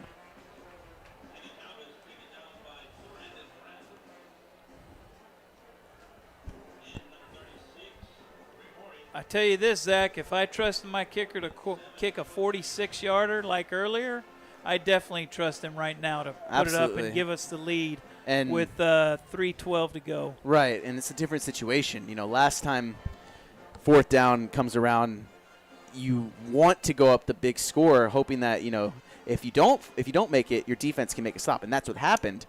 And now we're in the situation where 3 minutes left, the clock is ticking, so we're under 3 minutes. And just like that, they take the down to the last second of the play clock before calling the timeout. 2 minutes and 47 seconds should be what the clock is at. It's unfortunately still rolling, but just like that, we are going to cut to a quick short break, and we will be right back. I've always wanted an EV, but until I saw the sleek Ford Mach-E, I didn't know just how exhilarating it could be to drive on. The Mach-E is the perfect balance between power and utility. And with features like adaptive cruise control, in-dash entertainment screen, and lane monitoring, my daily commute to training is effortless. If you're looking to make the move to the Mach-E, visit Covert Ford in Austin, where you'll become part of the family. CovertFord.com. So just a little bit longer here for us, and looks like Stony Point will come out and get the field goal unit on the field. Number 16 in for the hold. That is Ethan Slusher, backup quarterback for the Stony Point Tigers. So, you know, we kind of talked about it last time. You don't go for it because of the situation. Batts is on this side. Do they bring him off the edge? They're probably going to send everything. Yeah, they're going to send everything right here. Well, he doesn't look like he's coming. He's standing straight up and down. Looks like they're going to try and block it from the other side up top. So we'll see. Crowd goes crazy, and the ball is up, and it looks like it splits right through the uprights, and it is good. We have a new score here, everybody. The Stony Point Tigers have taken the lead. We are seeing a 24-21 game right now. Round Rock Stony Point taking the lead here. Big drive set up by a great stop on the defensive side. And now with the lead, 2 minutes and 46 seconds left in the game. Not a lot of time, but, you know, we've seen this offense from Austin quickly strike before. Apologies, mouthful. Quickly strike before. No saying they can't do it again. But right now, we'll see if Stony Point wants to kick it to Bryson Batts, who took one of these kickoffs back to the house earlier this game. Yeah, I don't think that's happening, Zach. I just have a hard time thinking they want to give him a chance to do anything. Absolutely. And if there was one Maroon I would take out of the situation here, it would be Mr. Batts. Absolutely. And so Noah Lopez comes in for the kick. He booms it away, far away from Batts, and into the end zone for no one to get to, actually. So that is down to the 25-yard line for Austin High, which is where they'll start off. So under 3 minutes left in the game. In situations in practice, you go through a 2-minute drill, right? In all your practices, it depends on which day. But there's always a 2-minute drill that you kind of walk through. Now's the time to input it. What are you telling, you know, the kids or the coach, like, for this 2-minute drill that you're about to run through? Right now, I don't really see it as a 2-minute situation because kids, they can get in no huddle so fast. Right. And they throw the ball so often that they don't have to. But so you're saying normal offense at this point because they're just so quick. That's what I would give it a whirl. But number one is out here. Yep. So Davenport takes the snap. Pocket collapses immediately. Number 9, Iverson Collins. A big play on the last drive and another big play right down here to get a sack for against the Austin High Maroons. So second down and about 12 for Austin High, and a big play again by Iverson Collins. Collins has been a handful for those big boys from Austin High tonight. And not as, defensive line, some of them can be big, but the edge guys aren't necessarily as big as the tackles. Being able to maneuver inside of them is much easier. So Davenport takes the snap, hands it off to Rodriguez, who's got plenty of room here, and tripped up by number 41 from the Stony Point Tigers. That is Eric Spencer in on the play. So it looks like it's not enough to get to the first down. So third down and about a yard to go here for Austin High. Not to say that this isn't 4-down situations no matter what. Apologies there. So after they get if they were to get a first down right here, I would think they would go into that 2-minute mode. Absolutely. So nobody besides Davenport right now. This might be a QB run. Yep, and the QB run takes it down the middle and busts open a hole, taken to the ground by number 23 for the Stony Point Tigers. That is Brock Sumner. So first down here for Austin High. And just to let y'all know, folks, it is 1 minute and 22 seconds left. Clock does stop in high school on first downs. So clock is stopped. Now it's rolling. 1 minute, 20 seconds left. Austin High has the ball at their own 46-yard line.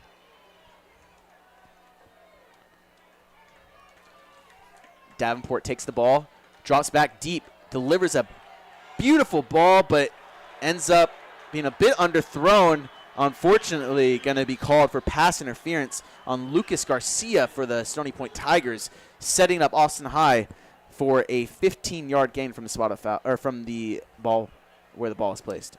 Yeah, we didn't give the official much chance to ignore that one right there. That was pretty apparent.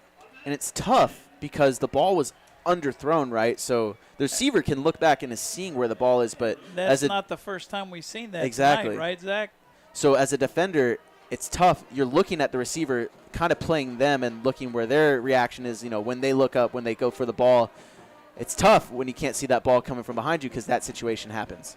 That's the double-edged sword of playing man coverage. Exactly. So Austin High taking the ball. Davenport with the snap. Almost gets picked off there. A close play, and coming off the edge, causing a lot of trouble, was Tristan Butler right in the face of Davenport as he delivers that ball. So we're getting down here, 1 minute left. Stony Point is up 24-21. It is 93 degrees outside still at 10:30 at night, everybody. So these kids are still out here grinding and sweating a lot out there. So 1 minute and 1 second left to go. Wilder Davenport with Rodriguez out to his side. Takes the snap. Hands the ball off to Rodriguez. And Rodriguez is tackled by number 10, Hunter Alvarado, whose helmet came off, so he has to take a short time off, and number 13 comes in, Daniel Sawyer, for him. You always got to be ready no matter when your number is called because you don't know when you're going to go in there. But clock is not stopped here. Austin High taking their time getting into play in. 40 seconds left on the clock here. Still no sign. I'm not sure. Where's the urgency? It's not there, but 35 seconds left on the clock here, everybody. Davenport takes the snap, fakes the handoff, and gets the play, which was a screen, gets broken up by number 2. Haisong Yang comes in out of nowhere, and now 26 seconds left on the clock. 25 seconds was depleted there trying to get the play call in. Yeah, they didn't push the clock for sure. And it caused a fourth down. It's fourth down and about 7 yards to go, about 6 yards. Austin High needs a second to think this one over. I mean, maybe they're trying not to call their last timeout because now they have 0 timeouts. 26 seconds left in the game. So, well, they're going to call more than they're going to call more than one play right here.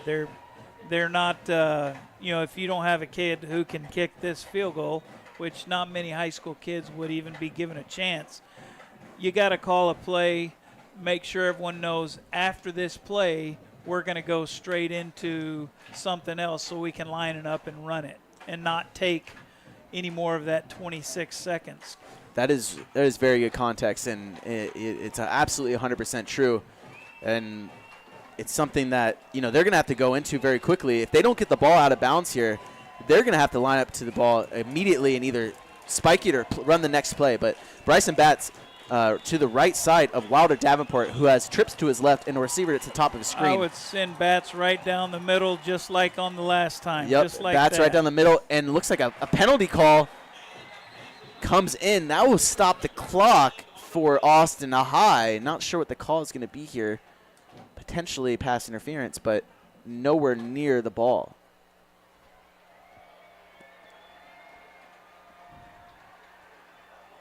Holding on Stony Point.